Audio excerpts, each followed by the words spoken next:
dan Roh Kudus.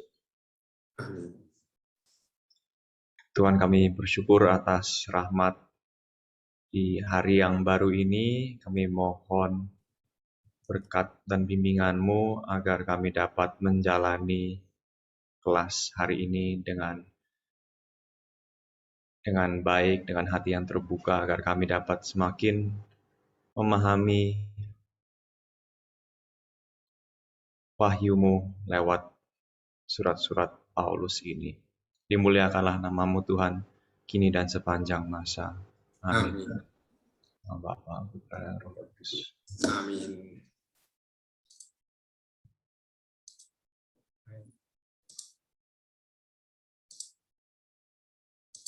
Terima kasih, Brother Biro. Kita akan membahas pagi hari ini beberapa hal yang dalam pertemuan minggu lalu itu sudah saya sampaikan melalui beberapa video yang saya sediakan di sana. Nah, kita akan mulai pembahasan kita tentang surat-surat Proto-Paulino. Jadi tentang figur Paulus sebagai pemberita Injil itu silakan dibaca-baca sendiri dari bahan yang sudah saya sediakan, termasuk perjalanan misinya, juga dari buku yang bisa diambil dari sekretariat FTW. Itu saya kira itu cukup, dan ada sangat banyak literatur itu tentang Paulus dan perjalanan misinya. Maka silakan nanti buku-buku itu dimanfaatkan, catatan-catatan itu dimanfaatkan untuk memperkaya studi kita masing-masing. Nah, sekarang kita akan masuk dalam pembahasan tentang surat-surat Paulus. Dan akan kita lihat dalam bagian ini mengapa Paulus itu menulis surat, ya, untuk kepentingan apa. Kemudian nanti juga kita masuk pada bagian-bagian surat Paulus. Karena kita selalu mengerti bahwa surat Paulus ini disusun dalam suatu pola argumentasi tertentu. Awal dulu saya mengatakan surat Paulus ini bukan sekedar surat sapaan, ya, meskipun sangat personal, seperti Timotius, Titus, atau juga Filemon yang nanti akan kita jadikan contoh. Juga kalau surat itu ditujukan untuk jemaat dan suasananya sangat personal, seperti 1 Tesalonika, Filipi, surat Paulus tidak hanya berisi sapaan, ya, say hello gitulah. Tetapi surat Paulus itu selalu berisi suatu pembahasan atas pokok permasalahan tertentu. Entah itu permasalahannya adalah permasalahan dogmatik, ya, tentang ajaran iman, atau persoalan-persoalan yang lebih sifatnya pastoral, ya, cara hidup jemaat sebagai orang-orang Kristen. Dan model-model ini akan selalu kita jumpai dalam semua surat Paulus, ya. Surat Paulus tidak akan pernah ditulis kalau tidak ada persoalan di dalam jemaat. Dan terutama jemaat-jemaat yang memang didirikan oleh Paulus. Ya, satu-satunya surat yang ditujukan untuk suatu jemaat yang tidak didirikan oleh Paulus itu hanya surat kepada jemaat di Roma. Tetapi kalau kita baca di situ ada suatu persoalan yang juga sedang dihadapi oleh jemaat di Roma, ya, terutama tentang kesatuan antara komunitas Kristiani yang berasal dari Roma sendiri dan komunitas Kristiani yang berasal dari kelompok Yahudi. Bagaimana mereka ini bisa didamaikan? Sehingga selalu ada soal. Nah, ini yang akan kita bahas. Kemudian lalu kalau ada persoalan, bagaimana Paulus itu berargumentasi. Sehingga sejak awal ketika kita membaca surat Paulus, kita itu sudah memasukkan di dalam angan-angan kita, surat Paulus itu adalah surat argumentatif. Ya, Paulus berargumentasi. Paulus mengajukan pendapatnya, dan tidak hanya sekedar mengajukan pendapatnya, tetapi memberi bukti-buktinya, atau memberi dasar-dasarnya. Kalau di dalam kuliah logika dengan Romo Mol, dengan Romo Bambang, pasti ada. Untuk bisa mencapai suatu kesimpulan, orang harus mempertimbangkan premis-premisnya. Nah, apa dasar-dasarnya? Pembuktiannya. Ini yang akan kita lihat nanti. Nah, saya mengirimkan di dalam LMS itu sebetulnya formatnya PowerPoint, tetapi tadi saya masukkan ke LMS ternyata tidak kompatibel, maka nanti akan saya ubah dulu. Yang saya masukkan di LMS itu bentuknya PDF ya, tapi lebih baik melihat PowerPoint-nya karena itu lebih jelas untuk kita. Nah, saya akan menggunakan PowerPoint yang nanti akan saya masukkan di dalam LMS kita juga. Ini tentang surat-surat Santo Paulus. Ya, kita mengenal di dalam kitab suci kita beberapa unsur yang menjadi bagian dari perjanjian baru ini. Sebentar, saya ambil mouse sebentar.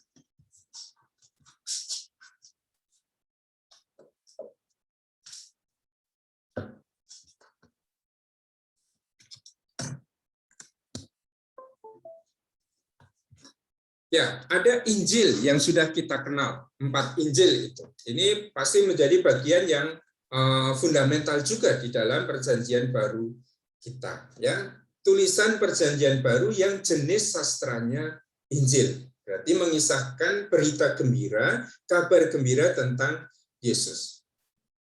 Tetapi selain Injil dalam bentuk narasi, ya kisah seperti kita temukan dalam Matius, Markus, Yohanes, kita juga menemukan Injil, kabar gembira yang diberitakan dalam bentuk sastra yang berbeda. Misalnya dalam bentuk sastra surat, seperti akan kita temukan di dalam surat-surat Paulus. Dengan demikian, meskipun ini tidak bercerita secara utuh tentang peristiwa-peristiwa hidup Yesus, Paulus selalu mengatakan bahwa berita yang dia wartakan itu adalah Injil. Ya, aku memberitakan Injil tentang Yesus Kristus. Berarti yang diwartakan oleh Paulus dalam suratnya adalah tetap Injil, berita gembira. Ya, ingat bahwa dalam tradisi awal Kristiani, siapa yang pertama kali menggunakan Injil, kata Injil, Evangelion, sebagai istilah teknis untuk bicara tentang Yesus adalah Paulus.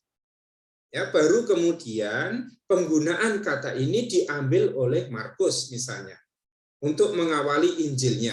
Permulaan Injil tentang Yesus Kristus, Anak Allah. Ya, kita tahu bahwa kata Injil, Evangelion itu dalam penggunaan sebelum kekristenan itu digunakan untuk menunjuk semua jenis kabar gembira. Eu itu baik, Angelion itu kabar, berarti kabar baik. Kalau nanti kita pulang kuliah, lalu dikumpulkan oleh Romo Rektor di ruang makan, lalu diberitahu, para frater, mulai bulan ini uang saku kita naik 50.000. Itu Evangelion, kabar gembira. Ya, atau saya mungkin sebagai seorang panglima perang sedang berangkat ke medan peperangan, istri saya sedang hamil tua, lalu di medan peperangan saya mendengar istri saya melahirkan. Pak, kamu punya anak yang baru lahir. Maka berita itu adalah Injil. Tetapi kata Evangelion kemudian dipakai oleh Santo Paulus ini untuk menjadi suatu istilah teknis. Ya, Injil itu bukan sekedar kabar gembira, bukan sekedar kabar sukacita, kabar baik, tetapi Injil adalah kabar baik tentang Yesus Kristus. Maka ini yang selalu akan digunakan oleh Paulus. Kalau dia mengatakan, aku memberitakan Injil, yang dia maksud adalah, aku memberitakan kabar gembira tentang Yesus Kristus. Atau kabar gembira yang dibawa oleh Yesus. Nah, Paulus menceritakan siapa Yesus, atau pengalaman perjumpaannya dengan Yesus, dan mencantumkannya di dalam surat-surat itu. Dalam tradisi kemudian sesudah zaman Paulus mulai ada para penginjil yang menuliskan cerita narasi tentang Yesus. Yang sekarang secara kanonik kita mempunyai 4 di dalam Injil, Matius, Markus, Lukas, dan Yohanes itu. Nah, di dalam susunan perjanjian baru sesudah Injil kita temukan kisah para rasul. Yang kalau kita baca ya hampir sebagian besar isi dari kisah para rasul yang 28 bab itu adalah kisah tentang Santo Paulus. Ya, paling tidak dari bab 1 sampai bab 7 atau bab 9 lah. Masih ada cerita tentang kehidupan para rasul awal di Yerusalem. Masih ada Petrus, Yakobus, dan Yohanes. yang menjadi soko guru jemaat di Yerusalem. Tetapi sesudah itu cerita seutuhnya berfokus pada Paulus. Sehingga bisa kita katakan bahwa sebetulnya kisah para rasul ini adalah kisah tentang Santo Paulus. Karena porsi yang paling besar dalam keseluruhan kisah para rasul itu bercerita tentang Paulus. Sehingga kita punya dua sumber untuk bisa mengenal Paulus. Ya, yang pertama adalah kisah para rasul.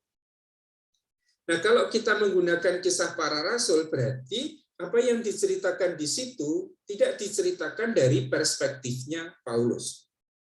Ya, tidak diceritakan dari kacamatanya Paulus, tetapi diceritakan dari kacamatanya penulis kisah para rasul. Yang kita katakan kemungkinan itu adalah juga penulis Injil Lukas. Maka Lukas bercerita tentang Paulus. Nah, apa yang diceritakan oleh Lukas di dalam kisah para rasul tidak sepenuhnya itu sama persis dengan apa yang diceritakan oleh Paulus sendiri di dalam surat-suratnya.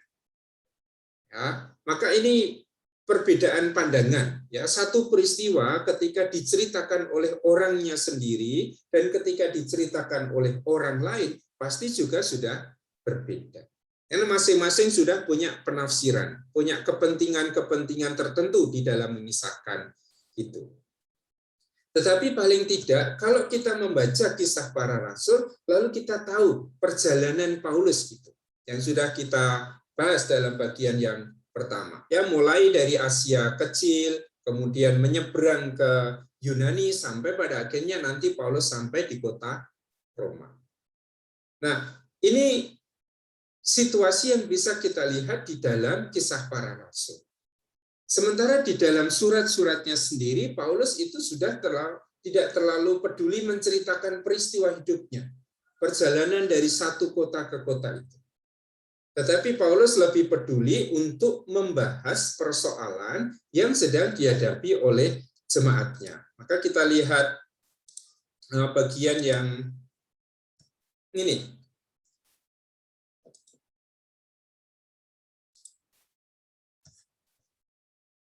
Nah, kita mempunyai sesudah Injil itu satu kisah dan kemudian 21 surat. Nah, dari 21 surat itu kita memiliki nanti 13 surat yang dinyatakan sebagai surat Paulus. Nah, ada 13 surat. Tetapi yang kita beri porsi di dalam pembahasan kita dalam perkuliahan ini hanya 7. Artinya 6 surat yang lain, 1 dan 2 Timotius, 1 dan 2 Titus, Kolose, Efesus itu sebetulnya mengatasnamakan Paulus, tetapi tidak secara langsung ditulis oleh Paulus. Jadi surat-surat Kolose, surat Efesus hanya mengambil semangat rohani, pandangan teologinya Paulus, ya, pandangan-pandangan eklesiologinya Paulus. Tetapi surat-surat itu tidak ditulis oleh Paulus sendiri. Karena kita melihat dalam surat-surat seperti Titus, Timotius, ada pembahasan-pembahasan yang sebetulnya ini bukan pembahasan pada zaman Paulus. Tetapi ini pokok-pokok tema-tema bahasan yang muncul sesudah zaman Paulus. Katakanlah misalnya syarat menjadi diakon apa saja. Ya, syarat menjadi episkopos, ya, penilik jemaat apa saja. Rupanya ini bukan persoalan yang sudah muncul pada zaman Santo Paulus hidup dan melayani. Tapi ini soal-soal jemaat yang muncul pada zaman sesudah Santo Paulus. Jadi orang seperti hanya bertanya. Kita punya di dalam surat Paulus punya teknik retorika yang disebut diatribe.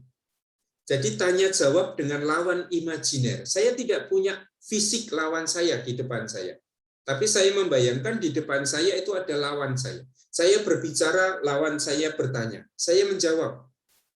Ya, jawaban saya itu disangkal oleh lawan saya. Saya harus menjawab lagi. Dan ini yang dibuat. Ya, misalnya di dalam surat-surat seperti Kolose, Efesus, kalau kita bertanya pada Paulus, saya menghadirkan Paulus. Paulus, ada soal seperti ini, apa jawabannya? Lalu kita membayangkan Paulus mengatakan sesuatu kepada kita. Dan itu yang ditulis. Dan diatasnamakan Paulus. Tetapi tema-tema yang muncul di dalam surat-surat itu sudah jelas bahwa itu bukan tema yang hidup pada zaman Santo Paulus, tapi hidup sesudahnya.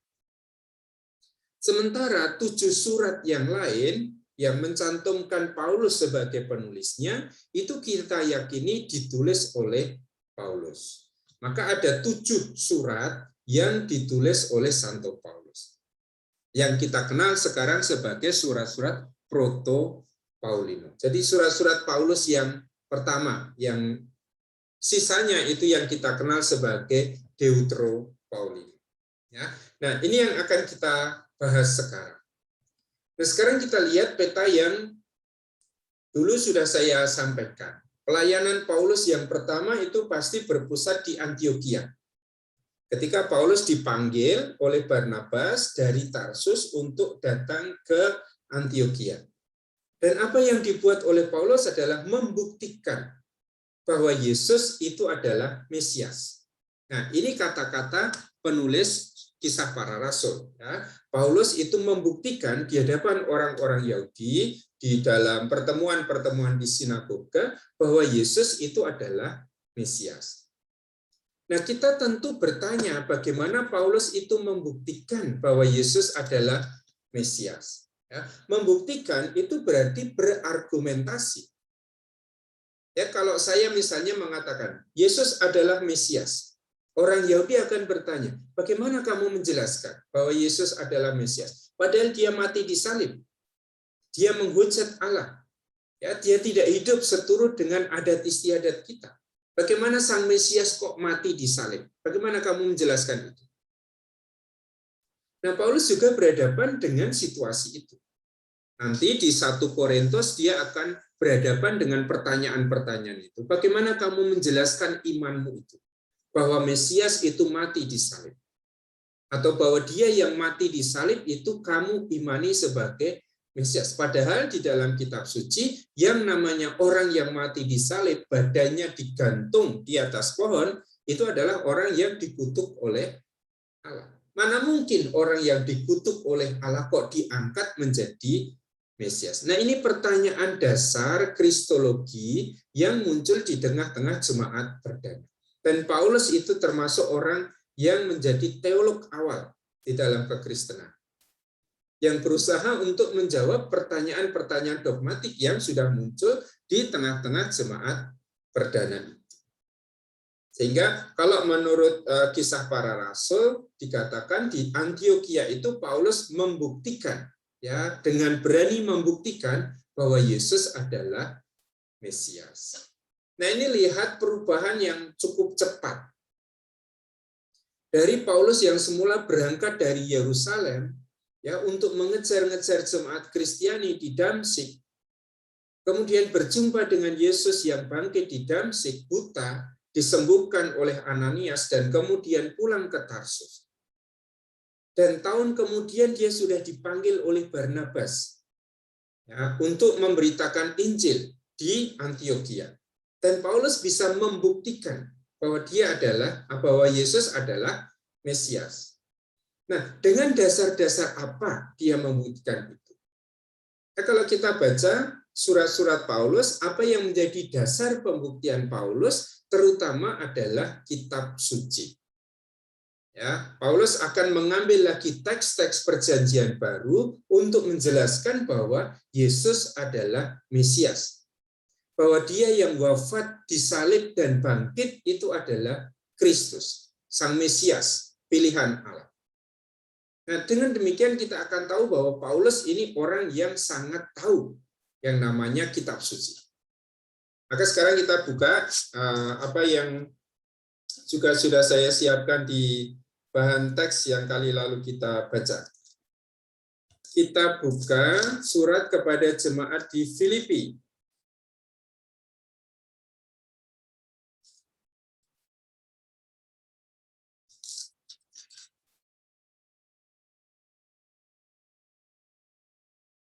Bentar, saya carikan teksnya yang lebih cocok.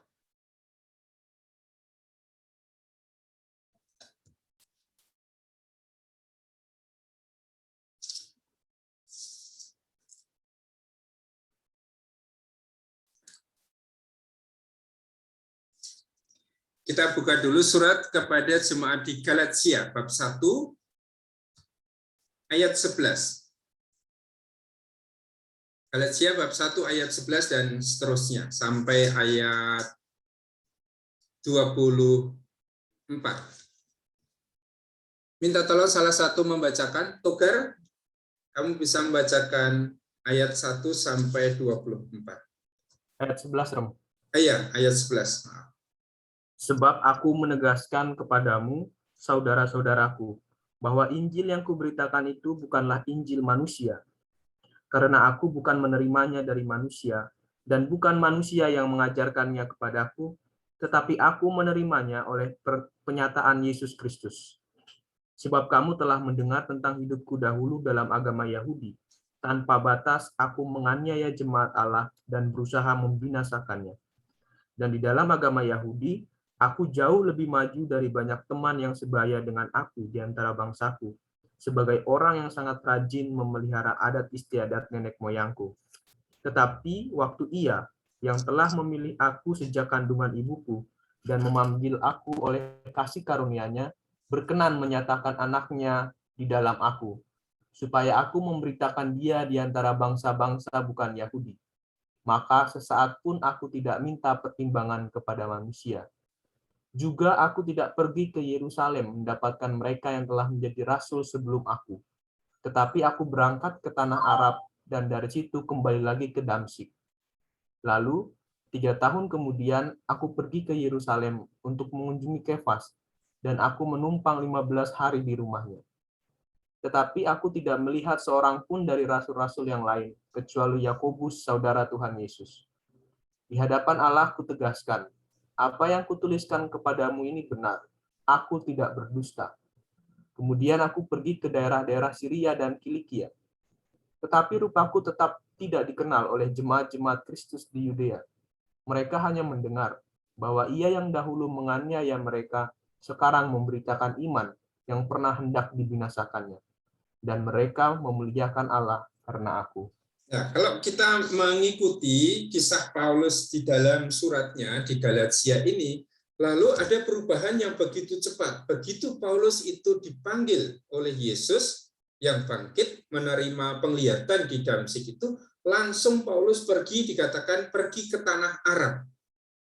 Ya, pergi ke daerah-daerah Syria itu tentu saja untuk memberitakan Injil. Sementara kalau kita ikut kisah para rasul kan Paulus pulang dulu ke Tarsus, baru sesudah itu dipanggil oleh Barnabas ke Antiokhia memberitakan Injil. Tetapi apa yang disampaikan selalu sama. Paulus membuktikan bahwa Yesus adalah Mesias. Dan ini tentu saja membingungkan orang-orang. Membingungkan orang Yahudi. Mengapa membingungkan orang Yahudi? Karena semula Paulus itu kan mau menghancurkan iman akan Yesus. Mengapa sekarang Paulus malah membuktikan bahwa iman itu benar? Dulu dia tidak mengakui sebagai Saulus bahwa Yesus yang mati di salib itu adalah Mesias. Mengapa sekarang kamu malah pergi dari satu kota ke kota yang lain memberitakan bahwa Yesus adalah Mesias? Maka apa yang terjadi dalam hidup Paulus itu membuat orang-orang Yahudi, teman-temannya itu merasa heran. Mengapa kamu berubah pikiran? Dulu kamu ingin menghancurkan iman akan Yesus. Mengapa sekarang kamu justru memberitakan iman itu? Tetapi perubahan besar dalam hidup Paulus itu juga membuat heran orang-orang Kristen. Karena mereka tahu Paulus itu kan yang dulu menganiaya jemaat di Yerusalem. Orang seperti Ananias mengatakan, betapa banyak kejahatan yang telah dilakukannya di Yerusalem. Dan sekarang mereka melihat Paulus yang sama sekali berbeda. Paulus yang justru tidak menganiaya mereka, tetapi membangun jemaat di mana-mana. Dulu Paulus ingin menghancurkan jemaat Kristen, murid-murid Yesus. Sekarang Paulus justru pergi dari satu kota ke kota yang lain, memberitakan Injil, mendirikan jemaat di situ. Maka tadi di dalam akhir perikop yang kita baca, lalu di situ Paulus mengatakan ayat 22. Tetapi rupaku tetap tidak dikenal oleh jemaat-jemaat di Yudea. Mereka hanya mendengar bahwa ia yang dahulu menganiaya mereka sekarang memberitakan iman yang pernah hendak dibinasakan. Nah, perubahan seperti itu dialami karena apa? Karena perjumpaan dengan Yesus yang bangkit.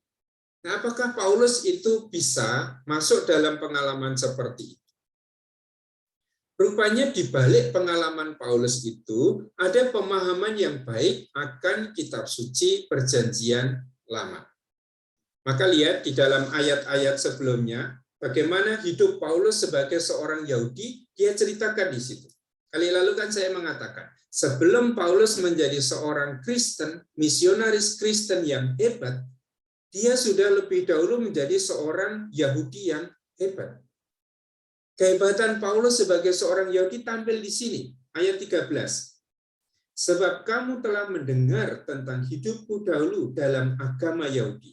Tanpa batas, aku menganiaya jemaat Allah dan membinasakannya. Berarti Paulus menceritakan lagi pengalamannya ketika dia masih ada di Yerusalem. Tanpa batas, aku menganiaya jemaat Allah, murid-murid Yesus, dan mau membinasakan murid-murid Yesus itu. Ya. Dan di dalam agama Yahudi, aku lebih maju dari banyak teman yang sebaya dengan aku di antara bangsaku. Ingat, Paulus itu muridnya Gamaliel. Dan Paulus itu mungkin dalam kesombongannya, atau bukan kesombongannya ya, dalam keyakinannya itu mengatakan, kalau dibanding dengan teman-teman sebaya di bangsaku, aku lebih dari mereka. Ya, artinya lebih hebat dari teman-teman sebayanya itu. Sebagai orang yang sangat rajin memelihara adat istiadat nenek moyangku. Dan yang pegang adat istiadat nenek moyang itu adalah orang Farisi. Maka sebelum Paulus itu bisa mengimani bahwa Yesus itu adalah Mesias, dia itu seorang Yahudi yang hebat. Seorang Farisi yang unggul. Dan orang Farisi itu pasti kekuatannya ada pada pengenalan akan kitab suci. Maka kita membayangkan Paulus itu ahli kitab suci. Karena dia seorang Farisi. Tahu betul yang namanya Perjanjian Lama itu. Dan justru dengan pengetahuannya yang baik akan Perjanjian Lama inilah, Paulus nanti akan membuktikan bahwa Yesus itu adalah Mesias. Ya, saya harap ini memberi gambaran, nanti argumentasi yang banyak digunakan oleh Paulus, terutama bersumber pada kitab suci. Dasar-dasar pembuktian bagi kesimpulan-kesimpulannya tentang Yesus, itu adalah kitab suci. Ya, Perjanjian Lama. Sehingga kita selalu membayangkan Paulus itu tahu betul yang namanya kitab suci. Kita bandingkan sebentar dengan apa yang dia tulis di surat kepada jemaat di Filipi. Kita buka Filipi bab 3 ayat 4b sampai 11. Siapa bersedia untuk membacakan Filipi bab 3 ayat 4b sampai 11? Hai Romo. Ya, silakan. Jika ada orang lain menyangka dapat menaruh percaya pada hal-hal lahiriah, aku lebih lagi. Disunat pada hari ke-8 dari bangsa Israel, dari suku Benyamin, orang Ibrani asli. Tentang pendirian terhadap hukum Taurat, aku orang Farisi. Tentang kegiatan, aku penganiaya jemaat. Tentang kebenaran dalam mentaati hukum Taurat, aku tidak bercacat. Tetapi, apa yang dahulu merupakan keuntungan bagiku, sekarang kuanggap rugi karena Kristus. Malahan, segala sesuatu kuanggap rugi, karena pengenalan akan Kristus Yesus Tuhanku lebih mulia daripada semuanya. Oleh karena dialah, aku telah melepaskan semuanya itu, dan menganggapnya sampah, supaya aku memperoleh Kristus, dan berada dalam dia bukan dengan kebenaranku sendiri, karena mentaati hukum Taurat, melainkan dengan kebenaran karena kepercayaan kepada Kristus, yaitu kebenaran yang Allah anugerahkan berdasarkan kepercayaan. Yang kukehendaki ialah mengenal dia dan kuasa kebangkitannya dan persekutuan dalam penderitaannya, di mana aku menjadi serupa dengan dia dalam kematiannya, supaya aku akhirnya beroleh kebangkitan dari antara orang mati. Oke, terima kasih. Ya, dua teks ini, Galatia dan Filipi, saya harap menjadi teks kunci yang dipelajari untuk mengenali siapakah Paulus. Maka ini nanti di bagian akhir kalau kita mengadakan evaluasi pembelajaran di UAS, salah satu pokok persoalan akan saya ambil di sini. Ya, dari Galatia dan dari Filipi, coba dijelaskan siapa sebetulnya Paulus itu. Karena di situ dia men-sharingkan dia itu siapa. Ya, di dalam surat kepada jemaat Filipi, Paulus sedang bicara tentang hal-hal lahiriah yang seringkali dibangga-banggakan. Ya, termasuk kebanggaan sebagai seorang Yahudi. Ya, orang Yahudi itu selalu bangga dengan dirinya sendiri.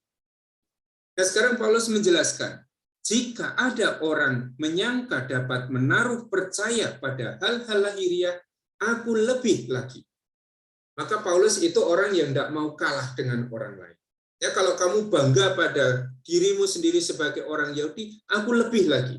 Tadi dia mengatakan, dibanding teman-teman sebaya dengan aku di seluruh bangsaku, aku lebih dari mereka.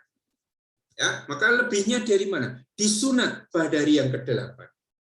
Nanti kalian harus bisa menjelaskan mengapa disunat pada hari yang ke-8 itu membuat mereka bangga. Orang Yahudi bangga. Ya. Nanti coba dibaca di dalam teks yang sudah saya bagikan. Di situ saya menjelaskan. Saya tidak mau mengulang semuanya. Tetapi disunat pada hari yang ke-8 itu menunjukkan bahwa keluarganya itu hidup di dalam tradisi yang taat. Ya, karena di dalam Perjanjian Lama anak laki-laki itu harus disunat pada hari yang ke-8. Maka kalau Paulus itu disunat pada hari yang ke-8, artinya keluarganya itu masih hidup dalam tradisi Yahudi yang kokoh. Mengapa itu perlu dikatakan oleh Paulus? Karena keluarga Paulus itu hidup di luar Palestina. Ya, keluarga Paulus itu adalah keluarga diaspora, perantau.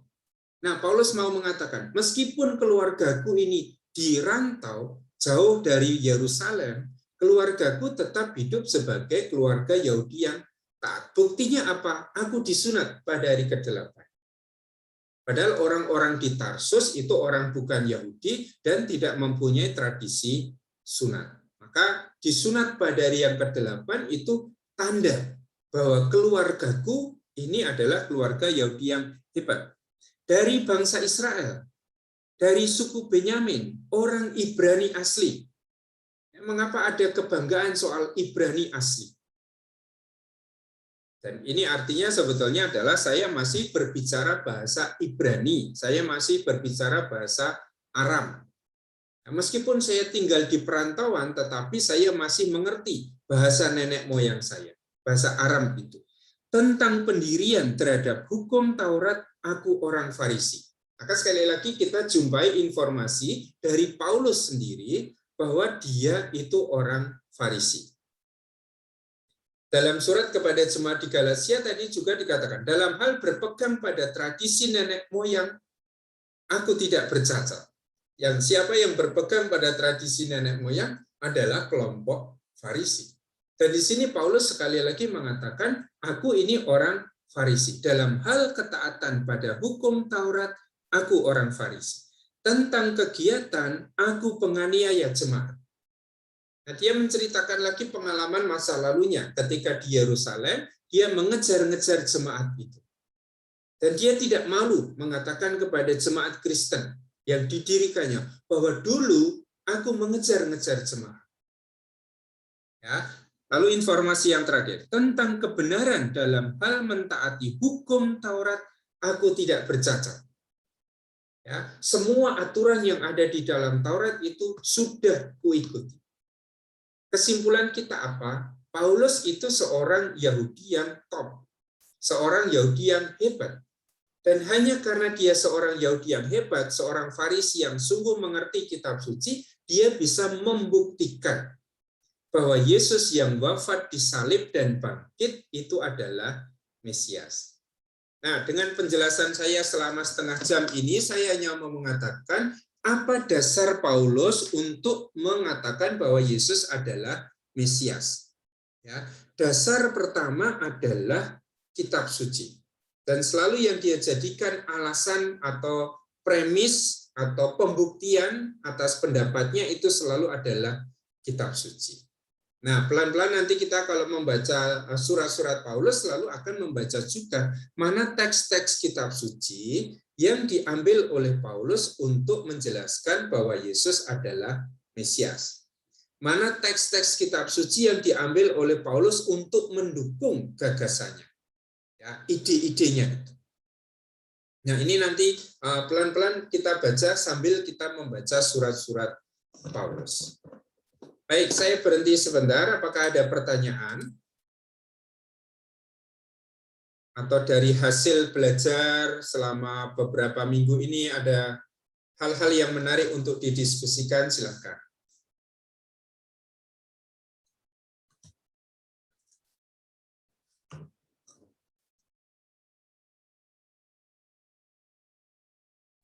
Dari saya, Romo.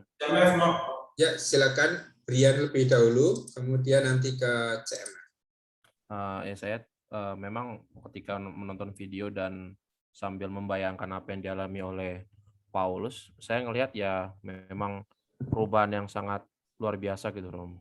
Nah, lalu saya melihatnya juga terkadang kalau kita bandingkan dengan memang yang sekarang ini terjadi, banyak orang yang pindah gitu loh, maksudnya pindah agama, itu jadi sangat strict dengan apa yang dia imani barusan gitu. Makanya saya melihat kurang lebih mungkin Paulus seperti ini, tetapi saya melihat Paulus itu memang ya apa yang dia imani akhirnya dengan pengalaman real itu yang membuat dia yang itu kan terus diulang-ulang sama dia, pengalaman berjumpa dengan Yesus itu yang membuat dia berbalik gitu loh. Nah, sedangkan saya imajinasi saya, Romo, jadi berbeda dengan orang-orang yang mungkin berpindah karena sakit hati atau bagaimana gitu di agama sebelumnya. Jadi Paulus ini punya pengalaman yang sangat otentik milik dia sendiri gitu loh, yang membuat dia akhirnya menjadi rasul besar dalam gereja. Kurang lebih seperti itu, Romo. Iya, Bian. Ya, saya kira itu pengamatan yang baik ya, bahwa perubahan yang terjadi di dalam diri Paulus itu adalah perubahan yang muncul karena pengalaman yang sangat mendasar. Ya, bukan alasan-alasan yang kita katakan superficial gitu loh. Ketertarikan yang hanya di luar. Tetapi pengalaman inti Paulus adalah pengalaman perjumpaan dengan Yesus yang bangkit. Tetapi juga kita lalu bertanya, mengapa hanya dengan melihat Yesus yang bangkit, Paulus berubah total? Dan ini nanti yang akan diceritakan oleh Paulus di dalam suratnya juga. Kalau semula dia itu selalu memandang dia yang mati di salib itu adalah dia yang dikutuk oleh Allah. Teks yang akan digunakan oleh Paulus juga nanti di surat Galatia misalnya adalah Ulangan bab 21 ayat 22 sampai 23. Ini dihafal ya, ini teks penting untuk memahami Paulus. Ulangan bab 21, 22 sampai 23. Yaitu bicara tentang orang yang mati dihukum ya, dihukum mati dan kemudian badannya digantung di atas pohon. Nah, kalau ada orang yang mati dan badannya digantung di atas pohon, itu artinya orang itu penjahat. Orang itu dikutuk oleh Allah. Karena kalau tidak dikutuk oleh Allah, bukan penjahat, dia tidak akan dihukum dengan hukuman mati. Ingat tradisi Israel ya, tradisi Israel itu kalau ada orang yang dihukum dengan hukuman mati, dia akan dirajam. Ya, sesudah dia mati, badannya akan digantung di atas pohon. Di jalan biasanya. Tujuannya apa? Supaya orang yang lewat di jalan itu melihat jenazah itu, mayat itu. Lalu orang bertanya, mengapa dia digantung di pohon? Nah, orang akan menjawab, oh dia digantung di pohon seperti itu karena dia menghujat Allah misalnya. Maka ini memunculkan efek jera. Saya tidak akan menghujat Allah supaya saya tidak mati seperti itu. Nah, dengan demikian, kalau ada orang yang dihukum dan badannya digantung di atas pohon, orang sudah akan mengatakan dia orang yang berdosa. Dia orang yang dikutuk oleh Allah. Nah, teks Ulangan itu jugalah yang dalam perjalanan waktu digunakan oleh orang-orang Yahudi pada zaman pemerintahan Romawi untuk memahami orang yang mati di salib. Ya, bahwa orang yang mati di salib, badannya digantung di atas salib itu adalah orang yang dikutuk oleh Allah. Ini pengalaman dasar Paulus. Ya, pengenalan Paulus yang pertama akan siapa Yesus. Oh, dia adalah orang yang mati di salib. Maka dia adalah orang yang dikutuk oleh Allah. Tapi dalam perjalanan menuju Damsyik, dia mengalami perjumpaan dengan Yesus. Ya, akulah Yesus yang engkau kejar-kejar itu. Nah, Paulus itu lalu berjumpa dengan Yesus yang bangkit itu. Bagaimana dia bisa memiliki pemahaman yang baru bahwa dia yang mati di salib sekarang bangkit? Orang Yahudi itu tidak pernah bisa memisahkan jiwa dan badan. Ya, tidak seperti orang Yunani. Artinya, kalau saya berjumpa dengan Yesus, berarti dia bangkit dari kematiannya. Dan dari mana dia memiliki keyakinan seperti itu? Pasti dari tradisinya sebagai seorang Farisi, ya, yang sudah meyakini bahwa sesudah kematian ini akan ada kebangkitan. Maka paham tradisi dia sebagai orang Farisi ini juga sudah mempersiapkan Paulus untuk bisa memahami bahwa Yesus yang dulu dikenalnya sebagai Yesus yang wafat di salib itu sekarang dialaminya sebagai Yesus yang bangkit. Maka ini pengalaman yang sangat eksistensial, ya, sangat personal di dalam hidup Paulus, yang menjadikan Paulus itu figur yang sangat baru. Dari semula dia mau menghancurkan jemaat, sekarang dia mendirikan jemaat di mana-mana. Dari yang semula ingin menghancurkan iman Kristiani, sekarang dia justru berjalan untuk memberitakan iman itu kepada semua orang. Dari semula dia menganiaya jemaat, memenjarakan jemaat, sekarang dia menjadi orang yang dipenjarakan, dianiaya karena iman akan Yesus itu. Nah, orang yang seperti ini pasti digerakkan oleh pengalaman pribadi yang sangat mendalam. Maka yang diamati Brian tadi memang benar. Paulus akhirnya menjadi orang yang sangat fanatik dengan keyakinan imannya. Bahkan seolah-olah meninggalkan tradisi Yahudi. Ya, ketika dia mulai mengatakan Taurat itu sekarang sudah selesai. Ya, padahal bagi orang Yahudi yang namanya Taurat itu adalah pegangan utama. Tapi Paulus mengatakan tugas hukum Taurat sudah selesai. Karena sekarang saya punya pegangan yang baru, pembimbing yang baru, yang saya temukan di dalam diri Yesus. Nah, saya lanjutkan penjelasan untuk Brian dengan mengutip yang tadi sudah kita baca, ya. Filipi bab 3 ayat 7. Paulus sebelumnya sudah membanggakan dirinya sebagai seorang Yahudi. Ya, orang Yahudi yang taat, orang Farisi, ketaatan pada hukum Taurat tidak bercacat. Ayat 7. Tetapi apa yang dahulu merupakan keuntungan bagiku, sekarang kuanggap rugi karena Kristus. Malahan segala sesuatu kuanggap rugi karena pengenalan akan Kristus Yesus Tuhanku lebih mulia daripada semuanya. Apa yang semula adalah kebanggaan bagiku, sekarang kutinggalkan. Ya, ini sampah.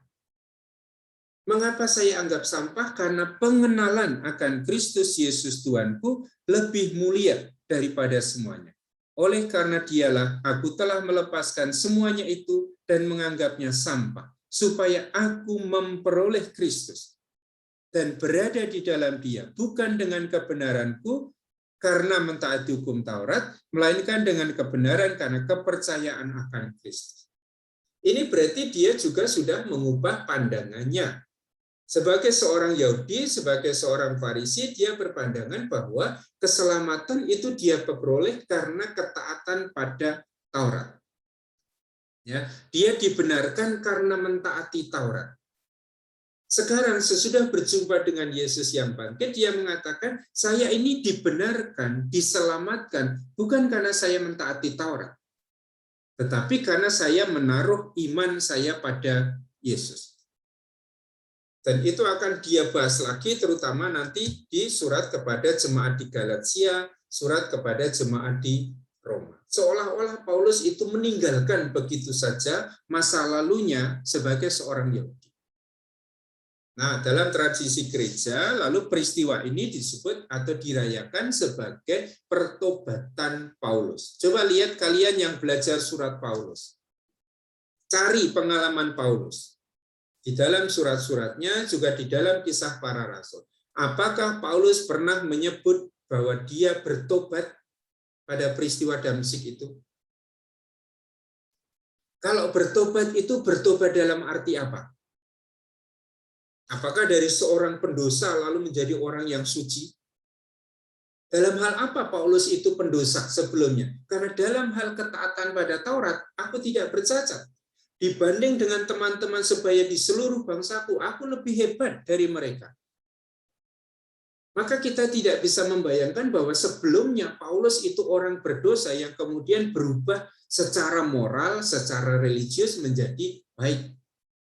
Ya, maka Paulus tidak pernah menyebut peristiwa Damsyik itu sebagai peristiwa pertobatan. Sama sekali tidak.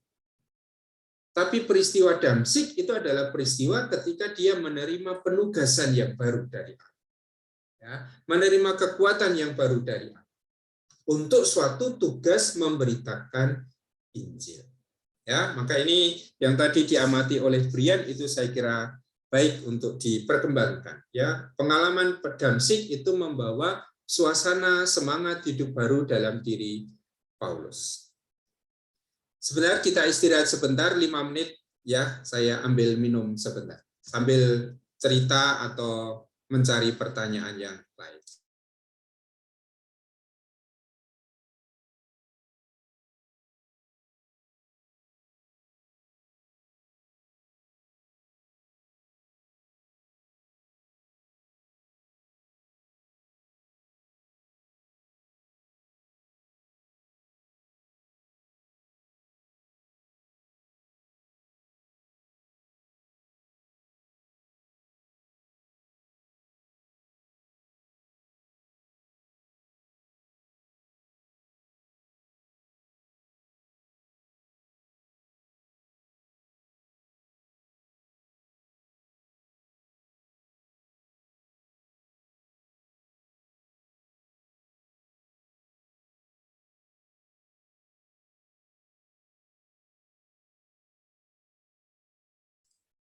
Itu ya Brian, semoga jelas ya, pengalaman-pengalaman orang yang mengalami pertobatan bukan karena sesuatu yang alasan-alasan yang luaran, tetapi karena memang alasan-alasan yang sangat mendalam seperti Paulus ini. Baik, teman mana tadi? CMF? Ya, baik, dari saya.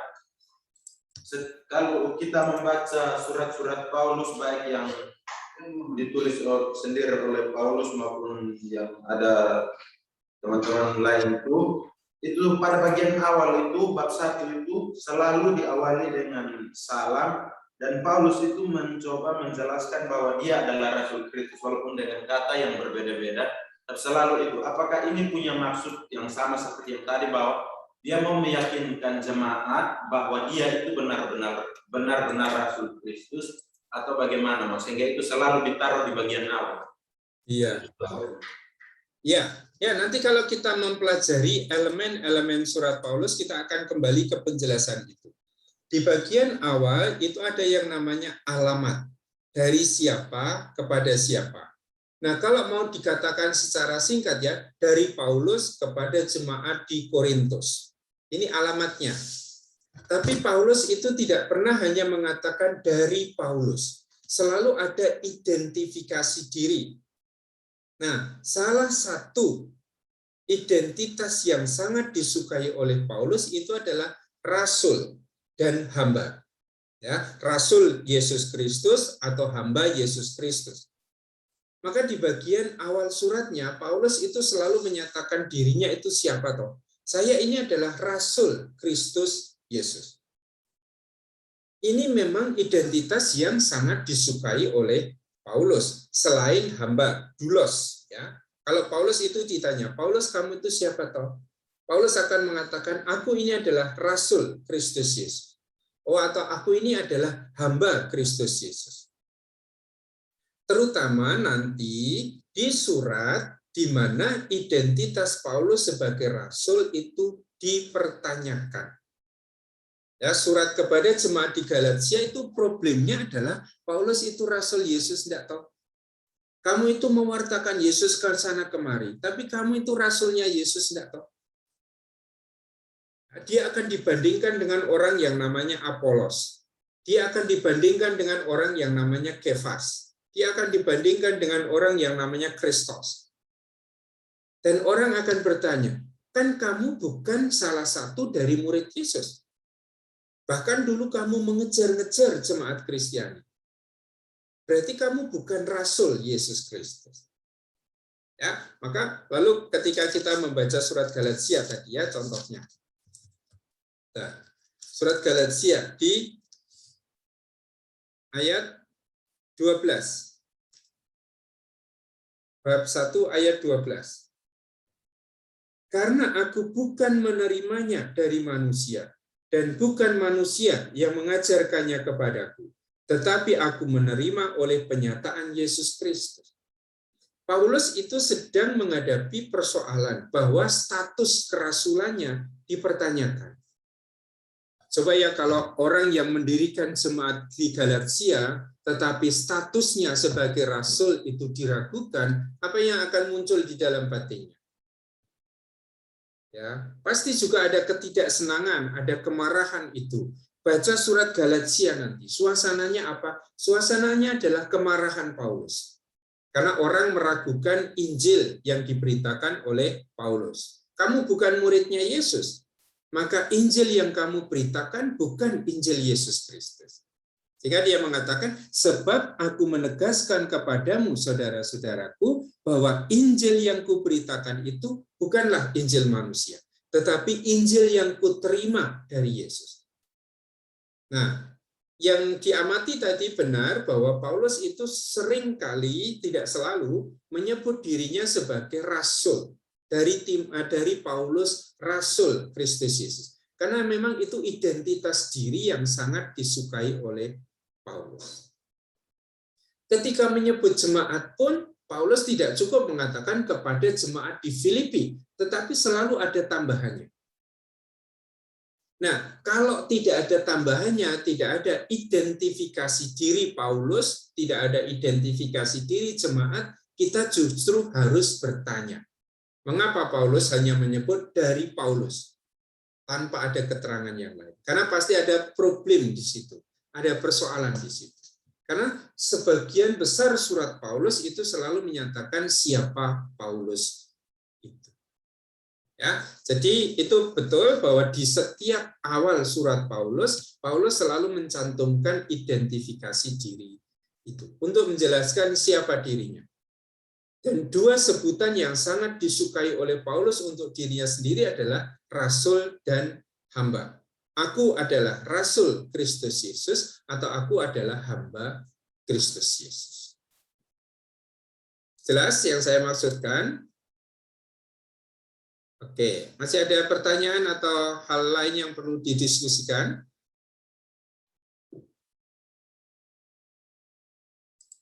Baik, saya lanjutkan penjelasan ini tadi.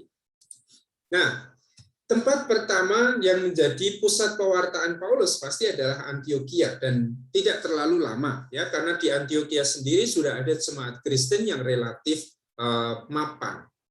Kita akan mengenal bahwa di kota Antiokhia lah ini untuk pertama kali para pengikut Yesus itu disebut sebagai Kristen. Nah, dalam perjalanan kemudian Paulus itu melakukan perjalanan misi bersama dengan Barnabas sampai di daerah Asia Kecil. Maka dia akan melewati daerah-daerah Asia Kecil ini dan mendirikan jemaat-jemaat di situ.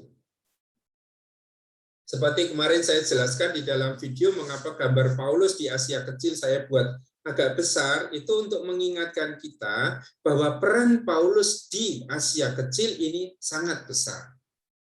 Mengapa sangat besar? Karena yang memberitakan Injil di daerah ini adalah Paulus. Yang memberi dasar bagi pembangunan jemaat di daerah-daerah ini, dari Antioquia, dari Listra, Iconium, Derbe, ini adalah Paulus. Sementara di daerah Antioquia ini sebelum Paulus memberitakan Injil di Antioquia, di situ sudah ada jemaat Kristen. Nah, dari Asia Kecil, kemudian kalau kita ikuti kisah para rasul, Paulus sampai di daerah Macedonia, di daerah Yunani. Nah, peran Paulus di Yunani ini juga besar. Karena jemaat-jemaat di Yunani, di Tesalonika, di Filipi, di Korintus, itu adalah jemaat-jemaat yang juga didirikan oleh Paulus. Maka dua daerah ini, Asia Kecil dan Yunani, ini menjadi dua daerah yang dilayani oleh Paulus. Ingat kata-kata Paulus, aku tidak akan mencangkul ladang orang lain. Ya, kalau dia memberitakan Injil, dia akan selalu pilih tempat di mana nama Yesus itu belum diperkenalkan, belum dinyatakan. Nah, sesudah perjalanan misinya, pada akhirnya Paulus itu dalam persoalan yuridisnya naik banding kepada Kaisar dan sampai di Roma. Maka di situ gambar Paulus juga menjadi kecil karena memang peran Paulus di Roma itu sebetulnya tidak besar. Paulus tidak mendirikan jemaat di sana, tidak melayani jemaat di sana, kecuali nanti ketika Paulus itu ditahan di Roma, dipenjara dengan penjara rumah. Nah, karena dipenjara sebagai tahanan rumah, lalu Paulus masih bisa menerima banyak tamu, termasuk orang-orang Kristen di Roma. Tetapi jemaat Kristen di Roma sendiri itu tidak didirikan oleh Paulus. Nah, saya mau menjelaskan sekarang gambarannya. Ini cara yang untuk mempermudah saya sendiri memahami bagaimana perjalanan misi Paulus dan bagaimana surat Paulus itu muncul. Bayangkan kota yang ada di pojok kanan ini adalah kota Antioquia. Dan dari Antioquia, Paulus itu kemudian mengadakan perjalanan misi ke banyak kota. Apa yang dialami oleh Paulus dalam perjalanan misinya ini? Ya, ketika dia mengunjungi satu kota, lalu pergi ke kota yang lain, dan di kota itu selalu yang dia cari adalah tempat ibadat orang Yahudi. Maka yang dibuat oleh Paulus selalu berkhotbah di rumah ibadah orang Yahudi. Ini kalau kita ikut kisah para rasul. Ya, kalau ikut surat Paulus, Paulus langsung pergi ke bangsa-bangsa bukan Yahudi. Tetapi kalau kita mengikuti kisah yang ada di dalam cerita kisah para rasul, setiap kali masuk kota tertentu, Paulus mencari rumah ibadat orang Yahudi, berkhotbah di situ. Nah, karena berkhotbah di rumah ibadat orang Yahudi, apa yang dikhotbahkan pasti adalah kitab suci, Perjanjian Lama. Mengapa Paulus bisa berkhotbah di situ? Karena dia seorang Farisi. Dia orang yang memang dibekali dengan pengetahuan kitab suci yang baik. Nah, kalau dia diberi wewenang untuk berkhotbah di rumah ibadat orang Yahudi, berarti Paulus itu bukan orang sembarangan. Ya, tidak semua orang itu diberi wewenang untuk berkhotbah di sinagoga itu. Nah, ketika masuk kota tertentu, Paulus berkhotbah di sinagoga.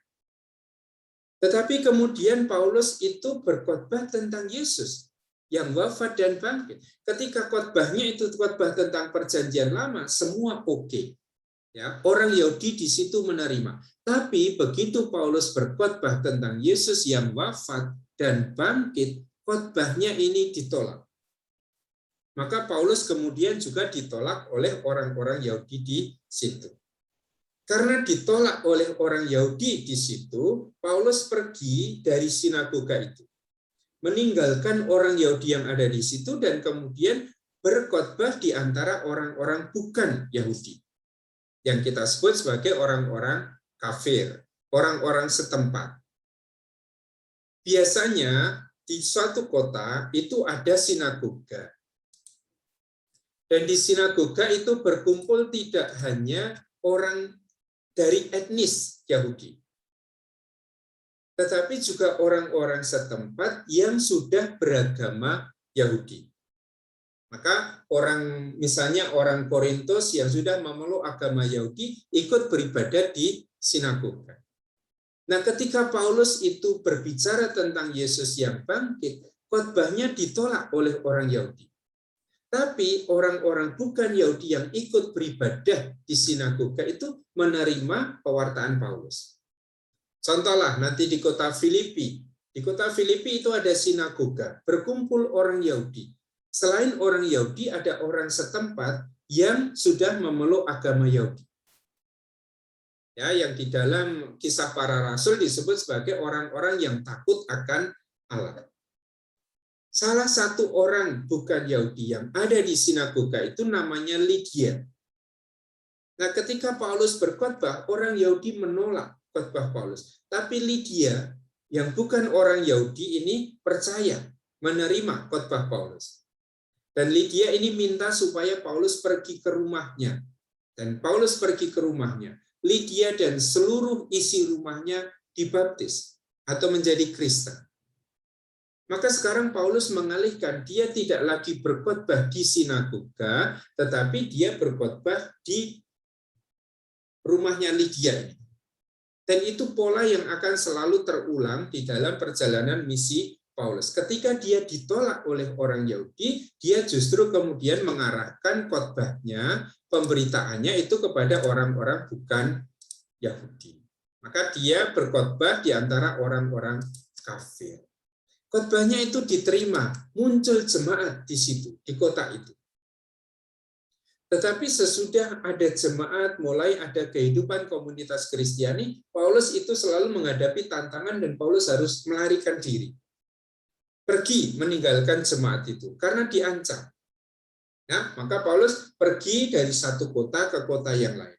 Bukan karena Paulus itu mengatakan, oh sudah selesai pemberitaan Injil di sini, mari kita pergi ke kota yang lain. Bukan pergi dalam damai, dalam tenang seperti itu. Tetapi hampir di setiap kota, Paulus pergi dalam keterpaksaan. Paulus pergi ini karena dikejar-kejar. Ya, karena mau dimasukkan ke dalam penjara, sehingga harus lari ke kota yang lain. Dan ketika Paulus lari ke kota yang lain, apa yang dibuat ya sama seperti ini. Berkhotbah di rumah ibadah, semula diterima, tetapi kemudian ditolak. Ketika ditolak, dia memberitakan Injil kepada orang setempat. Terbentuklah jemaat di situ, ada provokasi lagi, Paulus diusir dari kota itu. Harus pergi ke kota yang lain. Apa yang dibuat di kota yang baru itu, dia buat hal yang sama. Ya, maka ini pola pemberitaan Injil yang rupanya dibuat oleh Paulus. Nah, sekarang kita bayangkan, Paulus sudah berjalan dari satu kota ke kota yang lain. Ketika dia sampai di kota tertentu, dia mendengar ada permasalahan yang muncul. Bayangkanlah yang agak kemerah-merahan yang saya tulis soal itu Galatia misalnya. Ketika Paulus sudah sampai di Korintus, dia mendengar ada persoalan yang muncul di Galatia. Soalnya misalnya adalah tentang apa yang menyelamatkan kita. Yang menyelamatkan kita itu Taurat, ataukah yang menyelamatkan kita itu iman akan Yesus. Paulus sejak awal sudah mengatakan, yang menyelamatkan kita adalah iman, bukan hukum Taurat. Tapi kemudian ada misionaris baru yang datang ke Galatia. Kemungkinan besar ini adalah misionaris dari kelompok Yahudi yang mengatakan, kalau kamu mau diselamatkan, kamu menjadi murid Yesus, kamu tetap harus disunat. Dan orang Galatia ini rupanya mulai goyah. Yang semula berpegang pada Paulus, kita diselamatkan karena iman akan Yesus, sekarang mereka berpegang pada ajaran Rasul yang baru ini. Kita diselamatkan karena Taurat. Nah, Paulus yang ada di kota yang sudah jauh ini, katakanlah di Korintus, mendengar persoalan itu. Paulus tidak bisa kembali ke kota itu, ke Galatia. Karena ini perjalanan ini pasti membutuhkan waktu, kemudian juga Paulus sendiri harus kembali ke sana. Biayanya juga banyak, padahal Paulus sedang ada dalam misi pemberitaan Injil. Maka apa yang dibuat oleh Paulus ketika dia mendengar ada soal di sebuah kota, di tempat dia berada, dia menulis surat. Ya, berarti ini surat yang ditulis oleh Paulus ini menjawab persoalan yang sedang dihadapi jemaat. Dan surat inilah yang kemudian dikirim oleh Paulus lewat orang-orang tertentu. Biasanya lewat orang-orang kepercayaan kepada jemaat itu. Dengan demikian selalu kita bisa memahami bahwa surat Paulus itu selalu adalah jawaban atau tanggapan Paulus atas persoalan yang ada di jemaat. Seperti tadi saya jelaskan. Nah, persoalan itu persoalan yang sifatnya apa? Ada yang sifatnya dogmatik. Ya, tentang ajaran iman. Ada yang soalnya itu adalah pastoral, tentang bagaimana jemaat Kristiani itu harus hidup. Surat Galatia itu sangat dogmatik. Ya, surat 1 Tesalonika itu sangat pastoral. Surat 1 Korintus itu banyak dogmanya. Tetapi surat 2 Korintus itu lebih ke soal-soal pastoral. Tidak selalu ya dalam satu surat itu temanya hanya dogmatik saja. Tidak selalu dalam satu surat itu pastoral. Kadang-kadang dalam satu surat itu ada banyak persoalan yang dibahas. Entah dogmatik, entah pastoral. Kesimpulannya, semakin panjang surat Paulus, berarti semakin banyak persoalan yang dibahas di situ. Kalau ada suatu jemaat yang menerima surat yang sangat panjang dari Paulus, bisa disimpulkan bahwa ada banyak persoalan di antara jemaat itu. Dan nanti itu akan kita lihat terutama ketika kita membaca surat Korintus, 1 Korintus, 2 Korintus. Sekian banyak permasalahan harus dibahas oleh Paulus dalam satu surat itu. Maka suratnya juga menjadi sangat panjang. Nah, ini prinsip yang kita pegang sedari awal. Surat Paulus itu bukan surat yang hanya sapaan begitu saja. Ya, memberitahu kabar Paulus. Tetapi semua surat Paulus adalah surat argumentatif. Paulus berargumentasi. Dan kalau Paulus berargumentasi, Paulus itu memberikan dasar-dasar pemikiran. Oke, saya lanjut sebentar. Mengapa surat? Yang pertama pasti adalah ini paling hemat. Ya, secara ekonomis ini paling hemat. Daripada Paulus dan kelompoknya itu jalan lagi kembali ke kota yang sudah dia tinggalkan, Paulus memilih menulis surat. Karena menempuh perjalanan panjang ini butuh waktu, butuh biaya.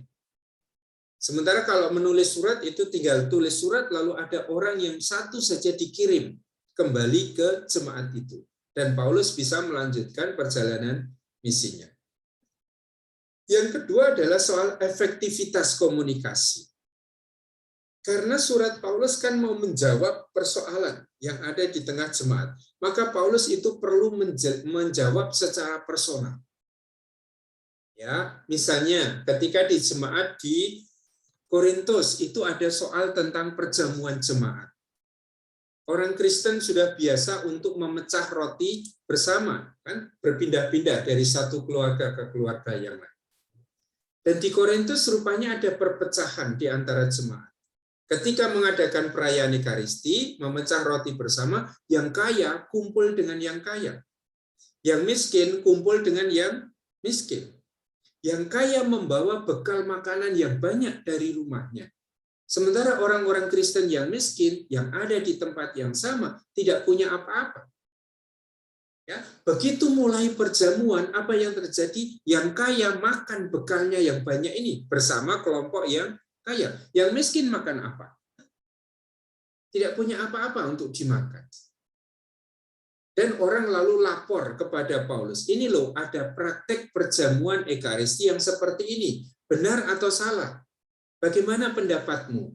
Maka Paulus kemudian menyampaikan pendapatnya. Dan itulah yang ditulis di dalam suratnya. Contoh yang lain juga ketika di Korintus itu ada orang yang makan daging yang sudah dipersembahkan kepada berhala. Boleh tidak daging yang sudah dipersembahkan kepada berhala ini dimakan? Dan Paulus itu menjelaskan. Ini yang saya maksud. Surat Paulus itu surat yang selalu sifatnya argumentatif. Karena Paulus itu harus mempertanggungjawabkan pendapatnya, penjelasannya itu. Dan surat ini lalu menjadi cara komunikasi yang lebih efektif untuk menjawab persoalan. Lalu pasti ini lebih personal. Ya. Karena dengan membaca surat Paulus, si pembaca surat Paulus itu seolah-olah mendengar Paulus yang berbicara. Jadi umat yang didirikan oleh Paulus, jemaat yang didirikan oleh Paulus, dengan mendengar surat Paulus itu merasa Paulus sendiri yang sedang berbicara dengan mereka. Maka ini pilihan-pilihan yang dibuat, yang membuat Paulus itu rupanya lebih cenderung untuk menulis surat daripada datang lagi ke kota yang sudah ditinggalkan, atau daripada membuat bentuk tulisan yang lain. Karena surat itu lebih hemat, surat itu lebih komunikatif, surat itu juga lebih bisa menjawab permasalahan secara personal. Maka ini yang kita sebut sebagai surat. Oke, sebelum masuk ke elemen-elemen surat, ada pertanyaan atau tanggapan?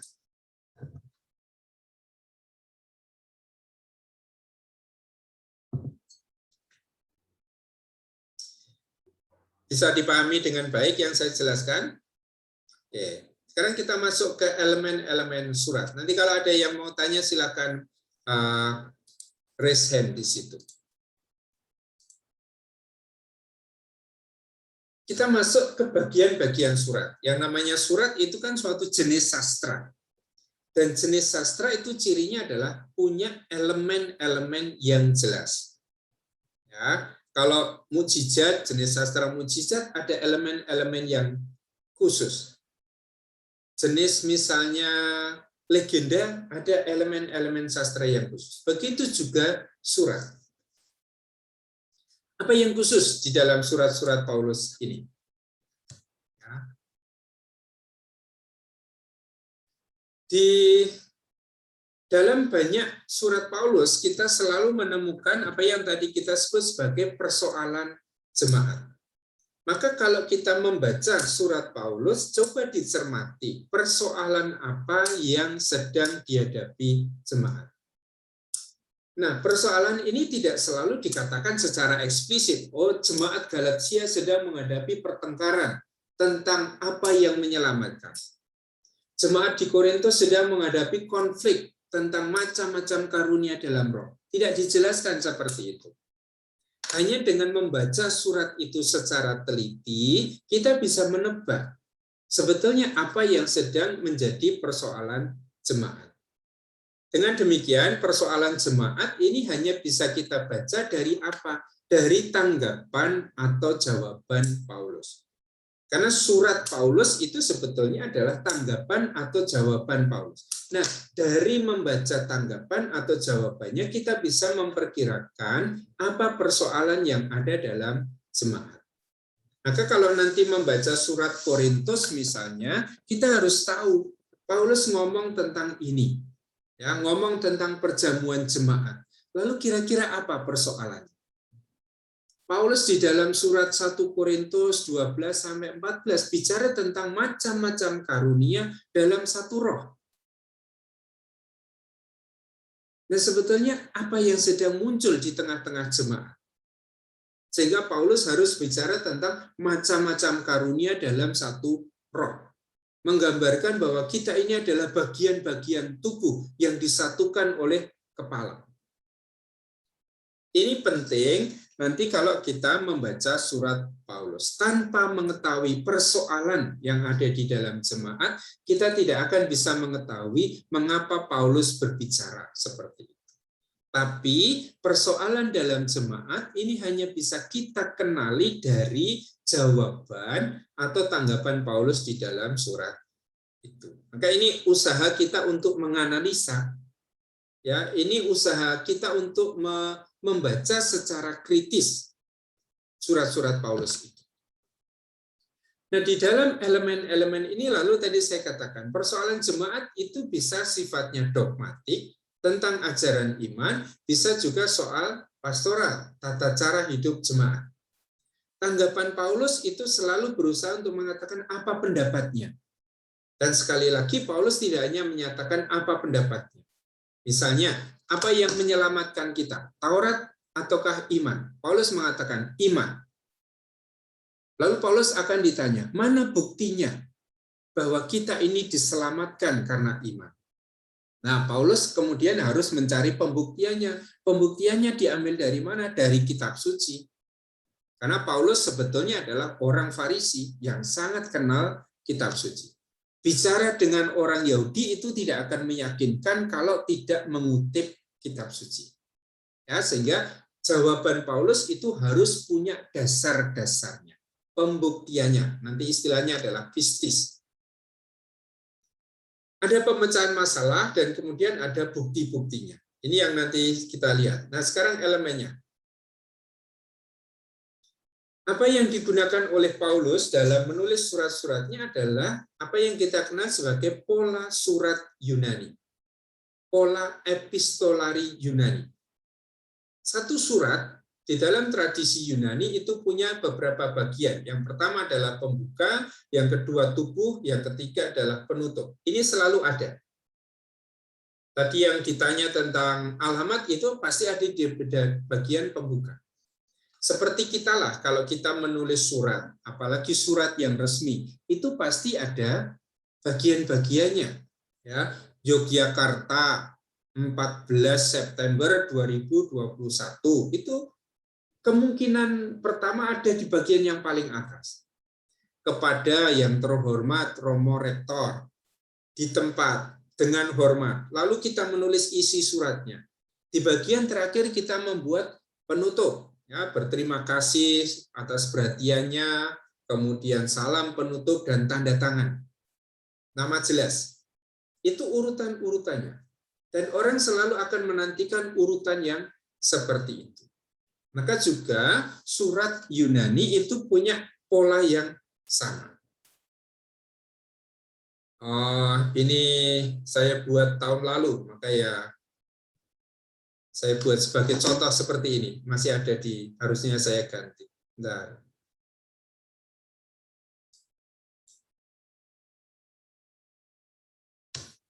Ini contoh yang tahun lalu saya buat untuk mana ini? Kelas kita atau IPAK ini. Pembukaan. Nandan 30 Maret 2020 kepada yang terkasih mahasiswa-mahasiswi semester 6. Ini pembukaan. Kemudian ada tubuh suratnya, ada isinya. Ya, isinya adalah pesan yang saya sampaikan. Sudah beberapa lama kita tidak berjumpa, awal kuliah terlambat 4 minggu tahun lalu. Karena alasan praktek sekolah, baru 2 kali pertemuan kita sudah tidak bisa bertemu lagi karena langsung pandemi, corona. Karena itu kita mempergunakan cara pembelajaran online. Senang awalnya karena tidak harus datang ke kelas, tetapi mati rasanya setelah mengalaminya.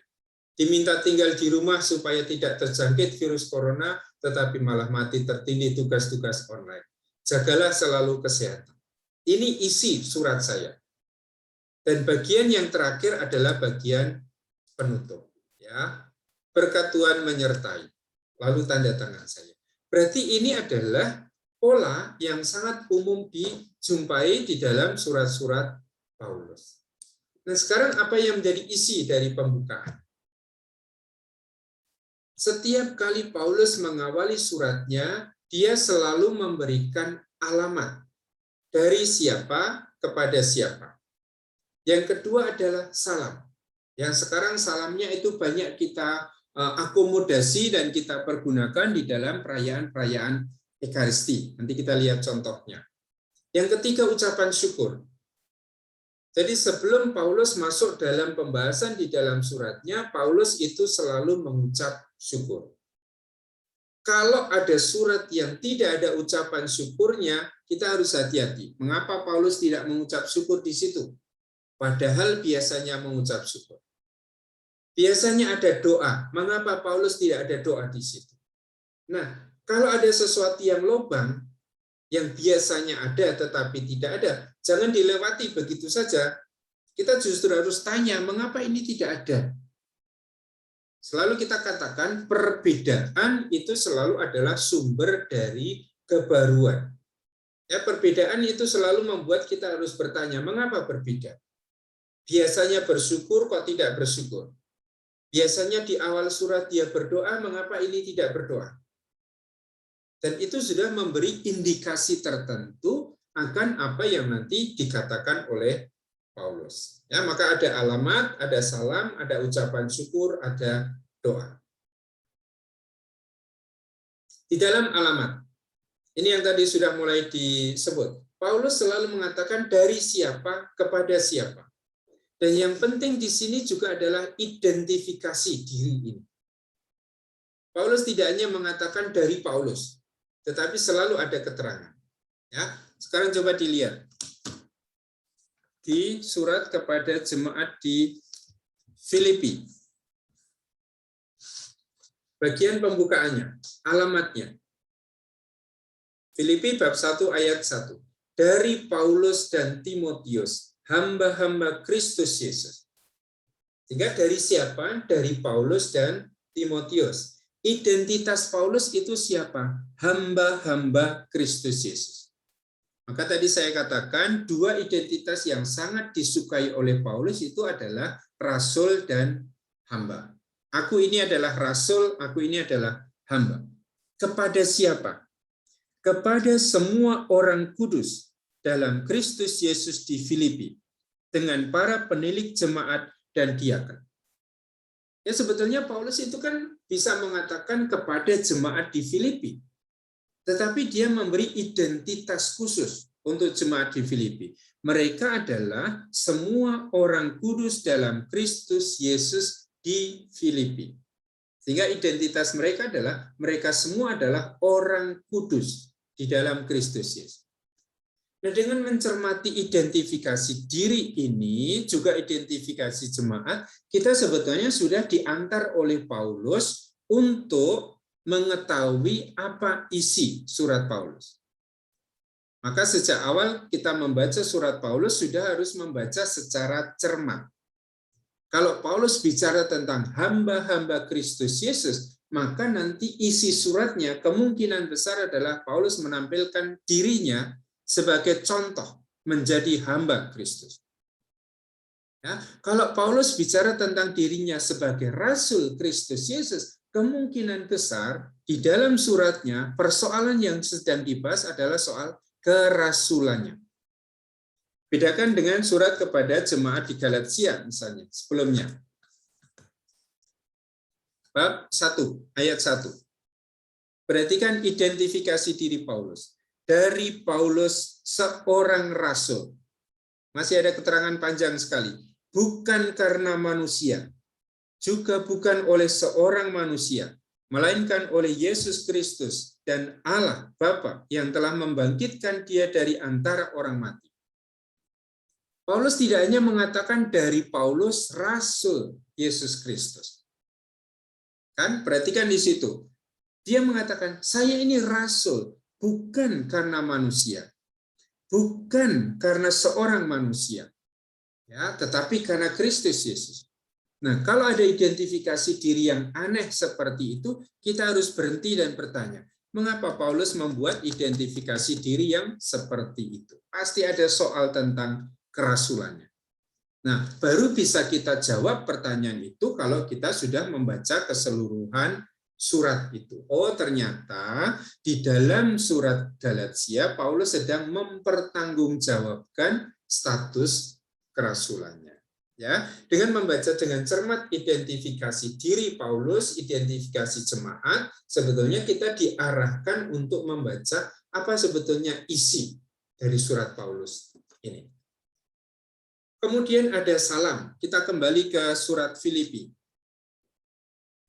Salam itu ada di ayat 2. Kasih karunia dan damai sejahtera dari Allah Bapa kita dan dari Tuhan Yesus Kristus menyertai kamu. Berarti ini salam pembuka. Yang biasanya salamnya mulai dengan salam yang trinitaris. Tidak selalu trinitaris. Yang selalu disebut adalah Allah dan Yesus, Putra. Roh Kudus itu masih cukup jarang disebut oleh Paulus. Lalu di bawahnya ayat 3 sampai ayat 8 itu ada ucapan syukur. Ada dua alasan yang biasanya membuat Paulus itu bersyukur. Yang pertama adalah apa yang dikerjakan oleh Allah bagi jemaat. Ya, Allah memberkati, Allah melindungi, Allah menumbuhkan kasih persaudaraan, Allah itu senantiasa menyertai, Allah itu menguduskan. Dan ini berarti Paulus bersyukur atas apa yang dikerjakan oleh Allah bagi jemaat. Ini alasan syukur yang pertama. Alasan syukur yang kedua, biasanya Paulus bersyukur atas apa yang dikerjakan oleh jemaat bagi dirinya, terutama dalam tugas pemberitaan Injil. Ya, Paulus bersyukur karena apa? Karena jemaat itu terlibat, melibatkan diri, membantu Paulus di dalam pemberitaan Injil. Ya, contoh di dalam surat kepada jemaat di Filipi, ini Paulus ini bersyukur karena kesatuan jemaat di dalam pemberitaan Injil. Ya, karena jemaat sudah mengambil bagian dalam tugas Paulus untuk memberitakan Injil. Bahkan dikatakan kalian itu sudah memberitakan Injil tanpa takut. Dan ini membuat Paulus kemudian bersyukur. Nah, ini yang biasanya menjadi isi dari bagian yang kita sebut sebagai bagian pembuka. Alamat dari siapa kepada siapa, kemudian nanti ada salam pembukaan, kemudian ada ucapan syukur, ada doa. Doa, kalau di dalam Filipi itu ada di ayat 9. Dan inilah doaku, semoga kasihmu makin melimpah dalam pengetahuan yang benar dan dalam segala macam pengertian. Paulus berdoa semoga kasihmu semakin melimpah. Orang akan bertanya, kalau Paulus berdoa seperti itu, apakah itu berarti kasih di antara orang Filipi belum terwujud? Ataukah Paulus itu sebetulnya sudah melihat bahwa mereka sudah menghayati kasih itu? Dan Paulus berusaha untuk meneguhkan mereka, semoga kasihmu makin melimpah. Sudah hidup di dalam kasih, semoga kamu semakin melimpah di dalam kasih. Nah, semua yang ada di dalam pembukaan, ya, dari identifikasi diri, dari ucapan syukur, dari doa, dari salam, itu sebetulnya membantu pembaca untuk tahu apa yang mau dikatakan oleh Paulus. Kalau tema pembukaannya ini adalah tema tentang kasih, kemungkinan besar seluruh bagian dari surat kepada jemaat Filipi diwarnai dengan pembicaraan tentang kasih.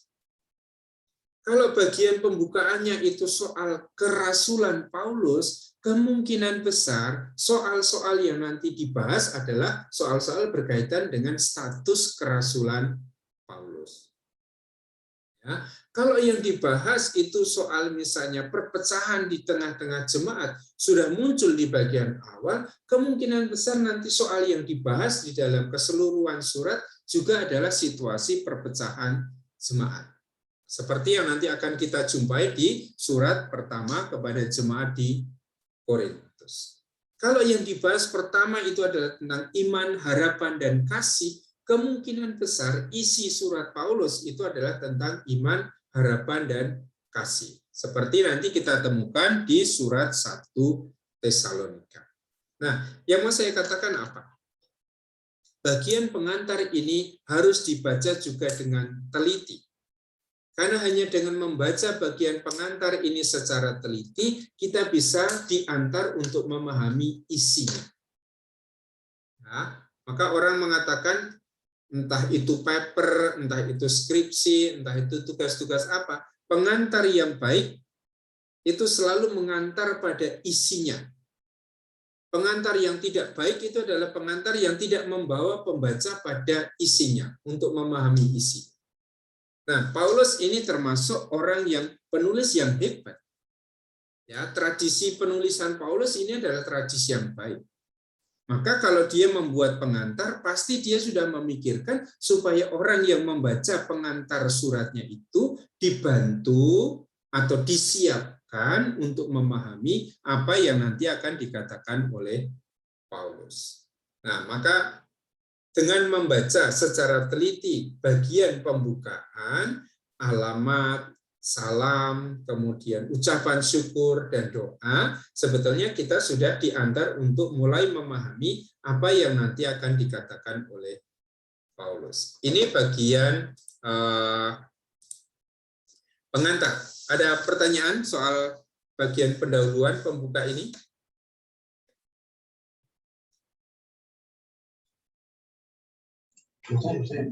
Romo, Ya. mungkin ya Romo, terima kasih Romo. Mungkin ini agak melenceng Romo dari apa yang dijelaskan oleh Romo, tetapi ada yang menjadi satu pertanyaan bagi saya. Kan kita mengetahui bahwa Rasul Paulus itu adalah sebelumnya adalah dia yang menganiaya jemaat dari gereja perdana. Nah, terus yang masih menjadi pertanyaan bagi saya, dalam pemberitaannya kepada jemaat-jemaat di seluruh jemaat itu kan dia memberitakan tentang Yesus Kristus. Nah, dalam hal ini dia kan juga memberikan pewartaan tentang dogma dan juga ajaran-ajaran iman. Yang saya ingin tahu itu kan surat Paulus itu kan lebih dahulu dalam tanda kutip diterbitkan. Dia sudah menulis terlebih dahulu surat-suratnya daripada Injil. Nah, pertanyaan saya menjadi pertanyaan bagi saya, apakah sebelumnya Rasul Paulus ini mengetahui segala seluk-beluk tentang Yesus Kristus sehingga dia itu memberitakan tentang Yesus Kristus dengan sangat baik? Karena sebelumnya kan kita mengetahui bahwa dia ini adalah seorang yang sangat membenci Tuhan Yesus. Jadi saya berpikir di sini bahwa kemungkinan bahwa mungkin Rasul Paulus itu sudah mengetahui tentang segala seluk-beluk tentang Yesus Kristus sehingga dia tahu dan dia bisa menjelaskan dengan baik ajaran yang disampaikan oleh Yesus Kristus dalam hal pewartaan iman dan dogmatik. Mungkin ini bisa dijelaskan bagi kami, Romo. Terima kasih. Iya, itu pertanyaan yang bagus ya. Karena kalau kita membaca surat Paulus, Galatia tadi, Paulus mengatakan, begitu dia dipanggil untuk memberitakan Yesus, saat itu juga dia langsung pergi ke tanah Arab. Itu kan? Jadi seolah-olah sesudah peristiwa Damsyik, saat itu juga dia langsung pergi ke tanah Arab, memberitakan Injil. Nah, ini membuat kita bertanya-tanya, bagaimana mungkin? Kalau begitu, Paulus itu sudah sangat mengenal Yesus. Sehingga begitu berjumpa dengan Yesus yang bangkit, dia langsung memberitakan Injil. Ini kalau kita membaca Galatia. Kalau kita membaca Kisah Para Rasul, sesudah penampakan itu, Paulus disembuhkan oleh Ananias. Kan? Sesudah disembuhkan oleh Ananias, Paulus pulang ke Tarsus. Cukup lama, kurang lebih 1 tahun. Nah, selama proses 1 tahun ini, pasti Paulus itu tidak diam saja, tetapi juga hidup dengan pergulatan-pergulatan imannya itu. Sampai pada suatu saat, Paulus dipanggil oleh Barnabas dari Tarsus untuk pergi ke Antiokhia. Di Antiokhia sudah ada banyak orang Kristen di situ, ada banyak pemberita Injil, dan Paulus pasti berdiskusi, bertanya jawab, masuk di dalam pemberitaan Injil bersama dengan mereka. Sehingga lama-kelamaan Paulus pasti semakin mengenal Yesus. Ya, paham maksud saya? Kalau kita ikut Galatia, seolah-olah itu drastis. Begitu ketemu Yesus yang bangkit, saat itu juga saya pergi ke tanah Arab. Tapi kalau melihat Kisah Para Rasul, itu lebih gambaran yang natural. Ya, Paulus berjumpa dengan Yesus yang bangkit, pasti punya pengalaman 1 tahun retret itu di Tarsus dengan pengalamannya, masih punya pengalaman perjumpaan dengan para penginjil di Antiokhia, di mana Paulus mulai juga membuktikan bahwa Yesus itu adalah Mesias. Ya, maka ini pengalaman Paulus.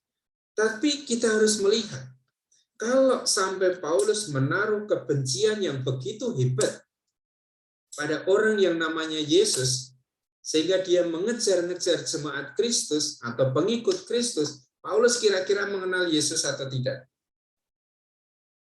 Tidak mengenal secara personal bertemu, tapi Paulus punya gagasan, Yesus itu siapa? Paulus punya atau tidak? Kalau saya sampai sangat membenci Melki, kira-kira saya kenal Melki enggak? Kenal, Romo? Kenal. Kalau saya tidak kenal, mengapa saya membenci kamu begitu hebat?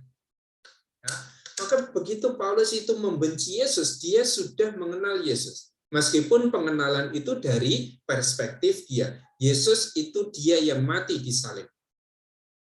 Dan dalam kacamata dia sebagai Saulus, dia yang mati di salib itu adalah orang yang dikutuk oleh Allah. Paulus itu sudah mendengar tentang siapa Yesus. Oh, dia adalah sahabat orang-orang berdosa. Oh, dia adalah orang yang melanggar hari Sabat. Oh, dia adalah orang yang seringkali ketemu dengan pemungut cukai. Ini informasi yang pasti sudah dikenali oleh Saulus. Dan sebagai seorang yang tadi dikatakan, dalam hal ketaatan pada Taurat, aku tidak bercacat. Dalam hal berpegang pada tradisi nenek moyang, aku adalah orang Farisi. Sebagai seorang Farisi yang baik, dia tidak akan senang menerima orang seperti Yesus. Sehingga dalam pengalamannya sebagai Saulus, sebagai seorang Farisi, dia pasti sudah mendengar siapa itu Yesus.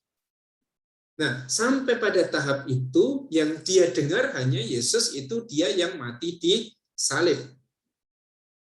Baru kemudian saat dia pergi ke Damsyik, ada pengenalan yang baru, yang mengubah semuanya.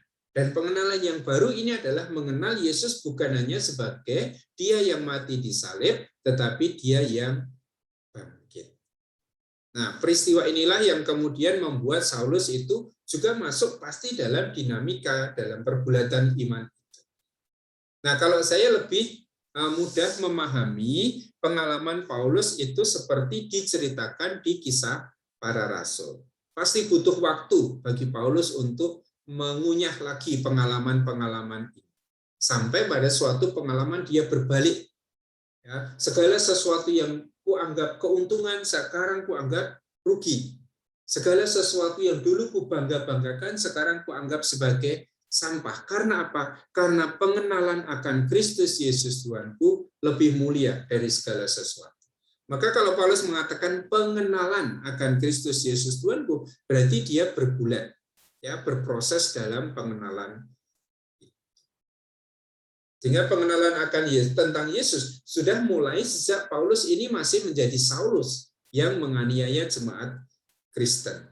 Tetapi menjadi pengenalan yang sungguh baru itu berkat peristiwa Damsyik. Nah, sesudah itu dia pergi ke Antioquia, dia bertemu dengan banyak penginjil, pasti di situ juga ada percakapan, ya, ada sharing, ada pendalaman-pendalaman iman bersama dengan para pemberita Injil di situ. Sesudah 1 tahun di Antioquia, baru Paulus bersama dengan Barnabas itu memberitakan Injil ke Asia Kecil. Maka ada cukup waktu bagi Paulus untuk sampai pada pengenalan yang mendalam akan Kristus. Yang diwartakan oleh Paulus bukan soal sabda. Kita tidak tahu apakah Paulus itu mengenal betul sabda-sabda Yesus yang ditulis di dalam Injil-Injil itu. Yang diwartakan oleh Paulus hanyalah bahwa Yesus itu wafat dan bangkit. Hanya 2 itu yang dikatakan oleh Paulus. Kalaupun Paulus itu mengutip kata-kata Yesus hanya di 1 Korintus bab 11. Ketika Paulus bicara tentang pemecahan roti tadi, bahwa apa yang kita lakukan sekarang ini mengenangkan apa yang dulu dibuat oleh Yesus bersama para muridnya. Tapi di tempat yang lain, Paulus itu tidak pernah membuat referensi pada apa yang dikatakan oleh Yesus, pada apa yang dilakukan oleh Yesus. Jadi inti Injil Paulus adalah berita gembira tentang Yesus yang wafat dan bangkit. Dan ini adalah inti dari iman Kristiani kita. Maka surat Paulus itu kita yakini ditulis sebelum Injil-Injil. Ya, karena surat Paulus itu lebih sangat terfokus pada inti iman Kristiani. Sementara Injil itu sudah menjelaskan siapa Yesus yang wafat dan bangkit. Ya, Injil, kalau Injil ditulis tahun 70-an, surat-surat Paulus itu diyakini tahun 50 sampai 55 itu sudah ditulis. Jelas, ya? Baik, ada lagi?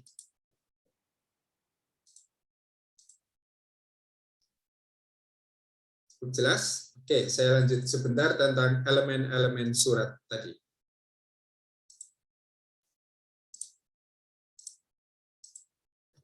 Nah, setelah pembuka, kita mempunyai tubuh surat.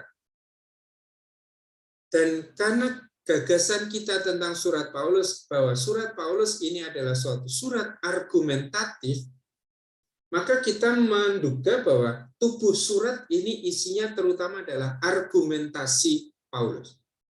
Pertanggungjawaban Paulus atas pendapatnya. Ya. Maka ini mulai dari yang kita sebut sebagai exordium, ya, pengantar untuk masuk dalam pokok bahasan. Kalau tiba-tiba langsung masuk to the point pada pokok persoalannya, orang mungkin tidak siap. Paulus ini mau bicara tentang apa toh? Memang pembuka tadi sudah mengantar pembaca pada pokok persoalannya. Tetapi seringkali Paulus masih sebelum dia membahas inti persoalannya, dia membuat pengantar lebih dahulu. Entah cerita, flashback, pengalamannya masa lalu. Ya, biasanya begitu. Maka ini ada yang disebut exordium, pengantar, exordire, ini masuk. Kemudian setelah masuk dalam pokok, mulai mengantar masuk, kemudian baru membuat argumentasi. Yang kita sebut sebagai argumentatio. Maka lihat, ini sebetulnya adalah pola retorika dalam tradisi Yunani. Kalau orang mau berpidato, dia pasti akan membuat pengantar yang bagus dulu, supaya orang masuk dalam pokok pembicaraannya. Dan kemudian dia akan memberikan argumentasi. Argumentasi ini isinya apa? Nanti akan kita lihat. Ya, setelah masuk, kemudian argumentasi, ada exhortatio. Exhortare itu artinya menyerukan, meneguhkan, menasihati. Nanti akan ada di situ. Nah, yang penting adalah bagian argumentasi. Ada yang kita sebut sebagai proposisi. Ini istilah penting yang harus kita ingat.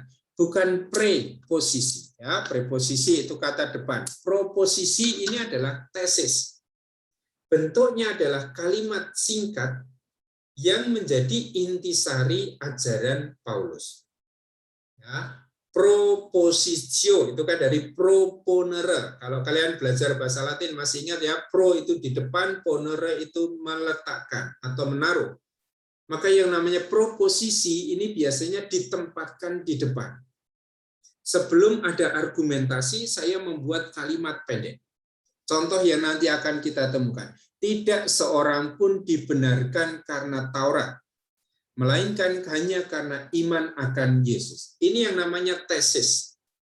Kalian yang kuliah ikut program bakalaureat, nanti di akhir perkuliahan juga akan mengadakan ujian tesis bakalaureat. Berarti itu kalian harus menjelaskan satu pernyataan pendek. Ya. Ini memuat ajaran intinya, inti ajarannya. Tidak seorang pun dibenarkan karena Taurat, melainkan hanya oleh iman akan Yesus. Lalu Paulus akan memberikan dasarnya. Mengapa dia mengajarkan seperti itu? Nah, dasar inilah yang disebut sebagai probatio. Probare itu membuktikan. Atau di dalam teknik retorika Yunani ini yang namanya pistis. Ya, pistis itu sendiri adalah iman, tetapi ini adalah bukti. Apa yang menjadi bukti dari pernyataanmu itu? Mana buktinya bahwa orang diselamatkan karena iman, bukan karena sunat? Ya, lalu Paulus misalnya akan menceritakan kitab Kejadian. Ya, Abraham disunat, Abraham diselamatkan karena imannya. Mana yang lebih dahulu? Diselamatkan karena imannya atau disunat lebih dahulu? Lalu Paulus berargumentasi, lihat di Kejadian bab 15, iman Abraham membuat dia dibenarkan.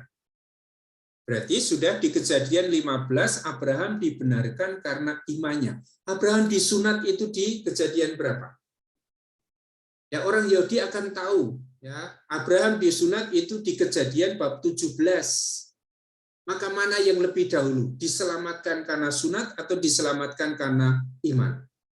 Nah, Paulus akan mengatakan, lihat Abraham, bapa kita dalam iman, diselamatkan karena iman. Dan karena dia diselamatkan karena iman, setia kepada Allah, maka dia diminta untuk sunat. Maka sunat itu adalah tanda iman, bukti bahwa dia beriman. Kesimpulannya, kita tidak diselamatkan karena sunat, tetapi kita diselamatkan karena iman. Kita diselamatkan bukan karena ketaatan pada Taurat, tetapi kita diselamatkan karena iman akan Yesus. Ini yang saya maksud. Ya, jadi dalam bagian inti, Paulus selalu mengatakan ajarannya dalam kalimat singkat, yang kita sebut sebagai tesis. Dan tesis ini harus dijelaskan. Orang akan tanya, mana buktinya? Dan Paulus memberi pembuktiannya. Nah, pembuktiannya diambil dari mana? Yang paling kokoh diambil dari kitab suci. Dan Paulus bisa mengambil kitab suci karena Paulus seorang Farisi yang tahu betul kitab suci. Ya, maka Paulus ini setiap kali berargumentasi, dia selalu mengambil teks kitab suci. Selain teks kitab suci juga diambil dari fakta hidup mereka, pengalaman mereka sebagai orang-orang yang sudah dikuduskan, sebagai orang-orang yang sudah menerima berita Injil. Ya, contoh-contoh itu nanti akan kita lihat di dalam perjalanan kita membaca teks kitab suci ini. Ya. Lalu yang bagian terakhir, eksortasi, ini isinya nasihat, seruan. Setelah Paulus menjelaskan, kemudian membuat kesimpulan, Paulus selalu akan memberikan seruan-seruan. Biasanya di situ adalah nasihat-nasihat. Maka lihat bagian akhir dari surat Paulus itu penuh dengan nasihat. Nasihatnya ini didasarkan pada apa? Pada argumentasinya. Ya. Karena kita ini sudah dibenarkan karena iman. Maka kita harus hidup di dalam roh, jangan hidup di dalam daging. Kita ini harus hidup sebagai anaknya Sarah, jangan hidup sebagai anaknya Hagar. Ya. Selalu nasihat Paulus itu didasarkan pada apa yang sudah dia bahas di bagian argumentasi sebelumnya. Ini soal tubuh surat, kemudian bagian penutup itu praktis isinya adalah berkat penutup dan salam. Sangat singkat biasanya. Nah, ini elemen-elemen yang bisa kita temukan di dalam surat-surat Paulus. Dan ini cukup mudah untuk kita kenali kalau kita membaca secara teliti surat-surat Paulus itu. Maka coba, seperti sudah saya berikan di dalam video minggu lalu, Anda membaca surat Filemon. Ya.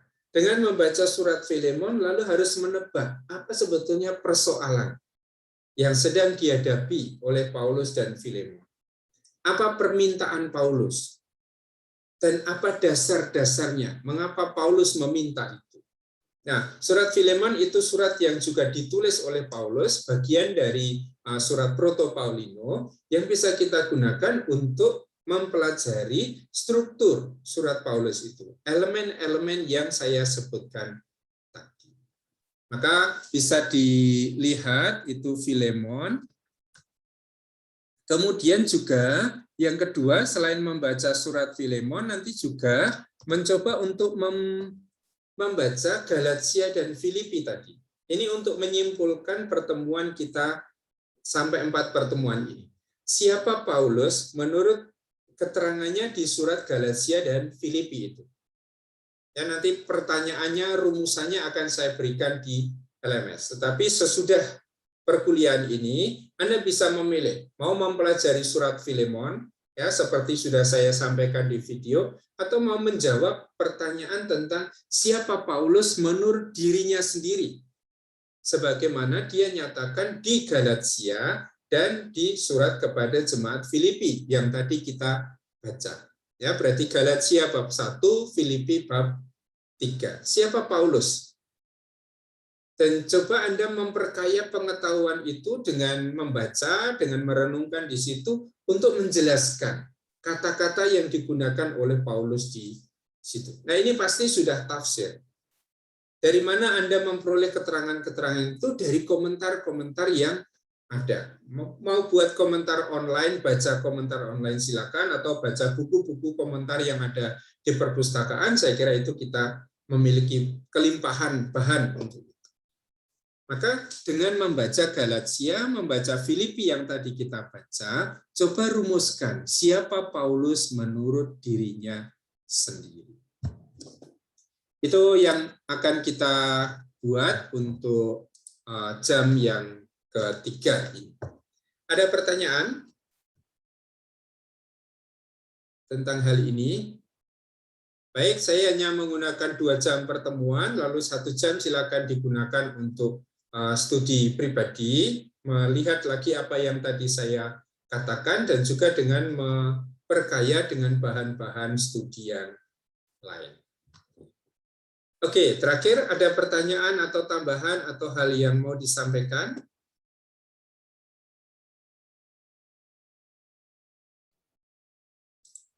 Baik Romo, selamat siang pagi. Ya, selamat pagi, silakan.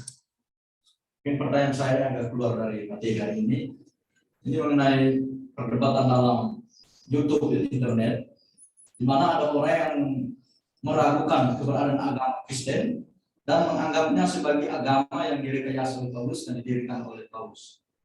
Juga pewartaan-pewartaan mengenai Yesus Kristus dikatakan bahwa itu merupakan rekayasa dari Paulus sendiri. Paulus berusaha sedemikian rupa sehingga Yesus Kristus itu diimani orang sebagai Allah. Lalu juga ada argumentasi yang mengatakan bahwa surat pertanggungjawaban dogmatis tentang Allah itu semuanya direkayasa oleh Paulus, dan agama Kristen diyakini sebagai agama Paulus, dan Paulus meletakkan itu seolah-olah didirikan oleh Yesus sendiri. Menyikapi hal ini bagaimana kita menyikapi? Terima kasih. Iya, saya kira kalau menyikapi hal itu ya kita harus menempatkannya tulisan-tulisan itu sebagai tulisan-tulisan konflik. Ya, pasti bukan tulisan-tulisan yang didasarkan pada suatu penelitian yang serius akan teks yang kita miliki. Semua itu pasti adalah penafsiran. Mengatakan bahwa Paulus merekayasa, itu sudah penafsiran. Nah, kalau kamu bertemu dengan orang yang mengatakan Paulus itu merekayasa, kamu harus bertanya, di mana rekayasanya? Bisa menjelaskan enggak orang itu? Tapi kamu tidak bisa bertanya, mana rekayasanya, kalau kamu sendiri tidak memiliki pengetahuan yang cukup akan ajaran-ajaran Paulus, ya kan? Maka kita belajar surat-surat Paulus seperti ini supaya juga bisa menyikapi secara kritis pernyataan-pernyataan seperti itu. Ya, kita itu sekarang kalau di internet itu kan sekian banyak apologi Kristen yang digunakan untuk melawan serangan-serangan terhadap ajaran iman kita kan. Ya, saya punya teman serumah Romo Dodit itu senang sekali mendengarkan itu. Pembelaan iman orang-orang Kristen berhadapan dengan serangan-serangan dari luar itu. Ini selalu ada dan di internet kita temukan. Tetapi kalau kita mencermati surat Paulus, apa yang dia nyatakan di situ, lalu kita semakin mengerti di mana Paulus itu merekayasa. Ataukah sebetulnya Paulus itu juga di dalam kebersamaan dengan jemaat Kristen perdana berusaha untuk semakin mengenal siapa Yesus.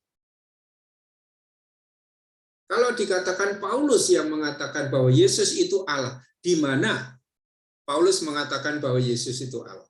Paulus itu mengatakan Yesus itu Kristus, Yesus itu anak Allah. Tidak pernah mengatakan Yesus itu Allah. Sehingga kalau dikatakan rekayasa, menurut saya direkayasa dari apa menuju ke apa? Paulus itu memberitakan keyakinan imannya akan Yesus. memang yang membuat iman akan Yesus itu tersebar ke berbagai macam tempat itu adalah Paulus. Yang mendirikan jemaat-jemaat di Asia Kecil, jemaat-jemaat di Eropa itu adalah Paulus, mendirikan jemaat. Paulus memberi dasar pengajaran iman yang kokoh juga untuk jemaat. Tetapi tidak ada upaya Paulus untuk merekayasa ya, hidup Yesus. Pasti Paulus sendiri ada di dalam rangkaian refleksi iman bersama dengan jemaat Kristen pada waktu itu. Maka saya katakan tadi untuk menjawab Melki atau siapa tadi, supaya kita memahami bahwa Paulus itu berpikir, berefleksi selalu juga bersama dengan jemaat. Tidak sendirian. Maka kalau menulis surat pun dia selalu menulis surat bersama dengan teman-temannya. Ini yang justru menarik kalau kita mencermati hal-hal yang ada di dalam internet, di YouTube, macam-macam apologi, macam-macam konflik, justru seperti itu. Kita perlu semakin tahu Paulus supaya juga bisa menanggapi isu-isu seperti itu. Ya, benar tidak Paulus itu merekayasa? Kalau merekayasa itu dari wujud seperti apa menuju wujud ke seperti apa? Tapi bahwa Paulus itu yang mendirikan jemaat-jemaat itu iya. Tetapi Paulus mendirikan agama Kristiani itu tidak pernah ada. Paulus tidak pernah itu mewartakan suatu agama tertentu. Yang diwartakan oleh Paulus adalah Injil tentang Yesus Kristus. Bahkan Paulus itu dituduh mewartakan filsafat tertentu. Paulus mengatakan, saya memang mewartakan filsafat. Saya mewartakan hikmat Sofia itu. Tetapi hikmat yang saya wartakan adalah tentang Kristus yang tersalib.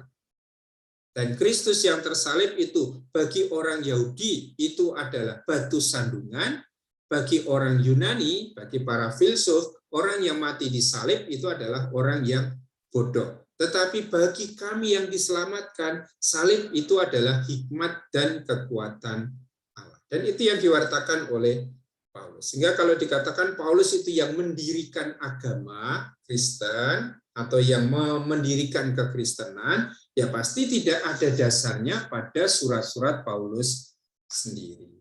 Karena bahkan Paulus itu tidak pernah tinggal berlama-lama di suatu kota. Ya, hanya dalam 3 minggu, dalam 1 bulan, atau di Korintus itu dalam waktu 1,5 tahun, Paulus sudah harus pergi memberitakan Injil ke tempat yang begitu ya, Frater? Terima kasih, Om. Oke, terima kasih. Masih ada satu lagi? Oke, kalau cukup, saya sudah menggunakan waktu 2 jam. Mari kita akhiri pertemuan kita pada pagi hari ini. Terima kasih untuk pertemuan ini. Kita akan bertemu kembali minggu depan dan kita akan mulai membahas surat Paulus. Surat pertama yang akan kita bahas adalah surat 1 Tesalonika. Karena ini surat yang diyakini paling tua.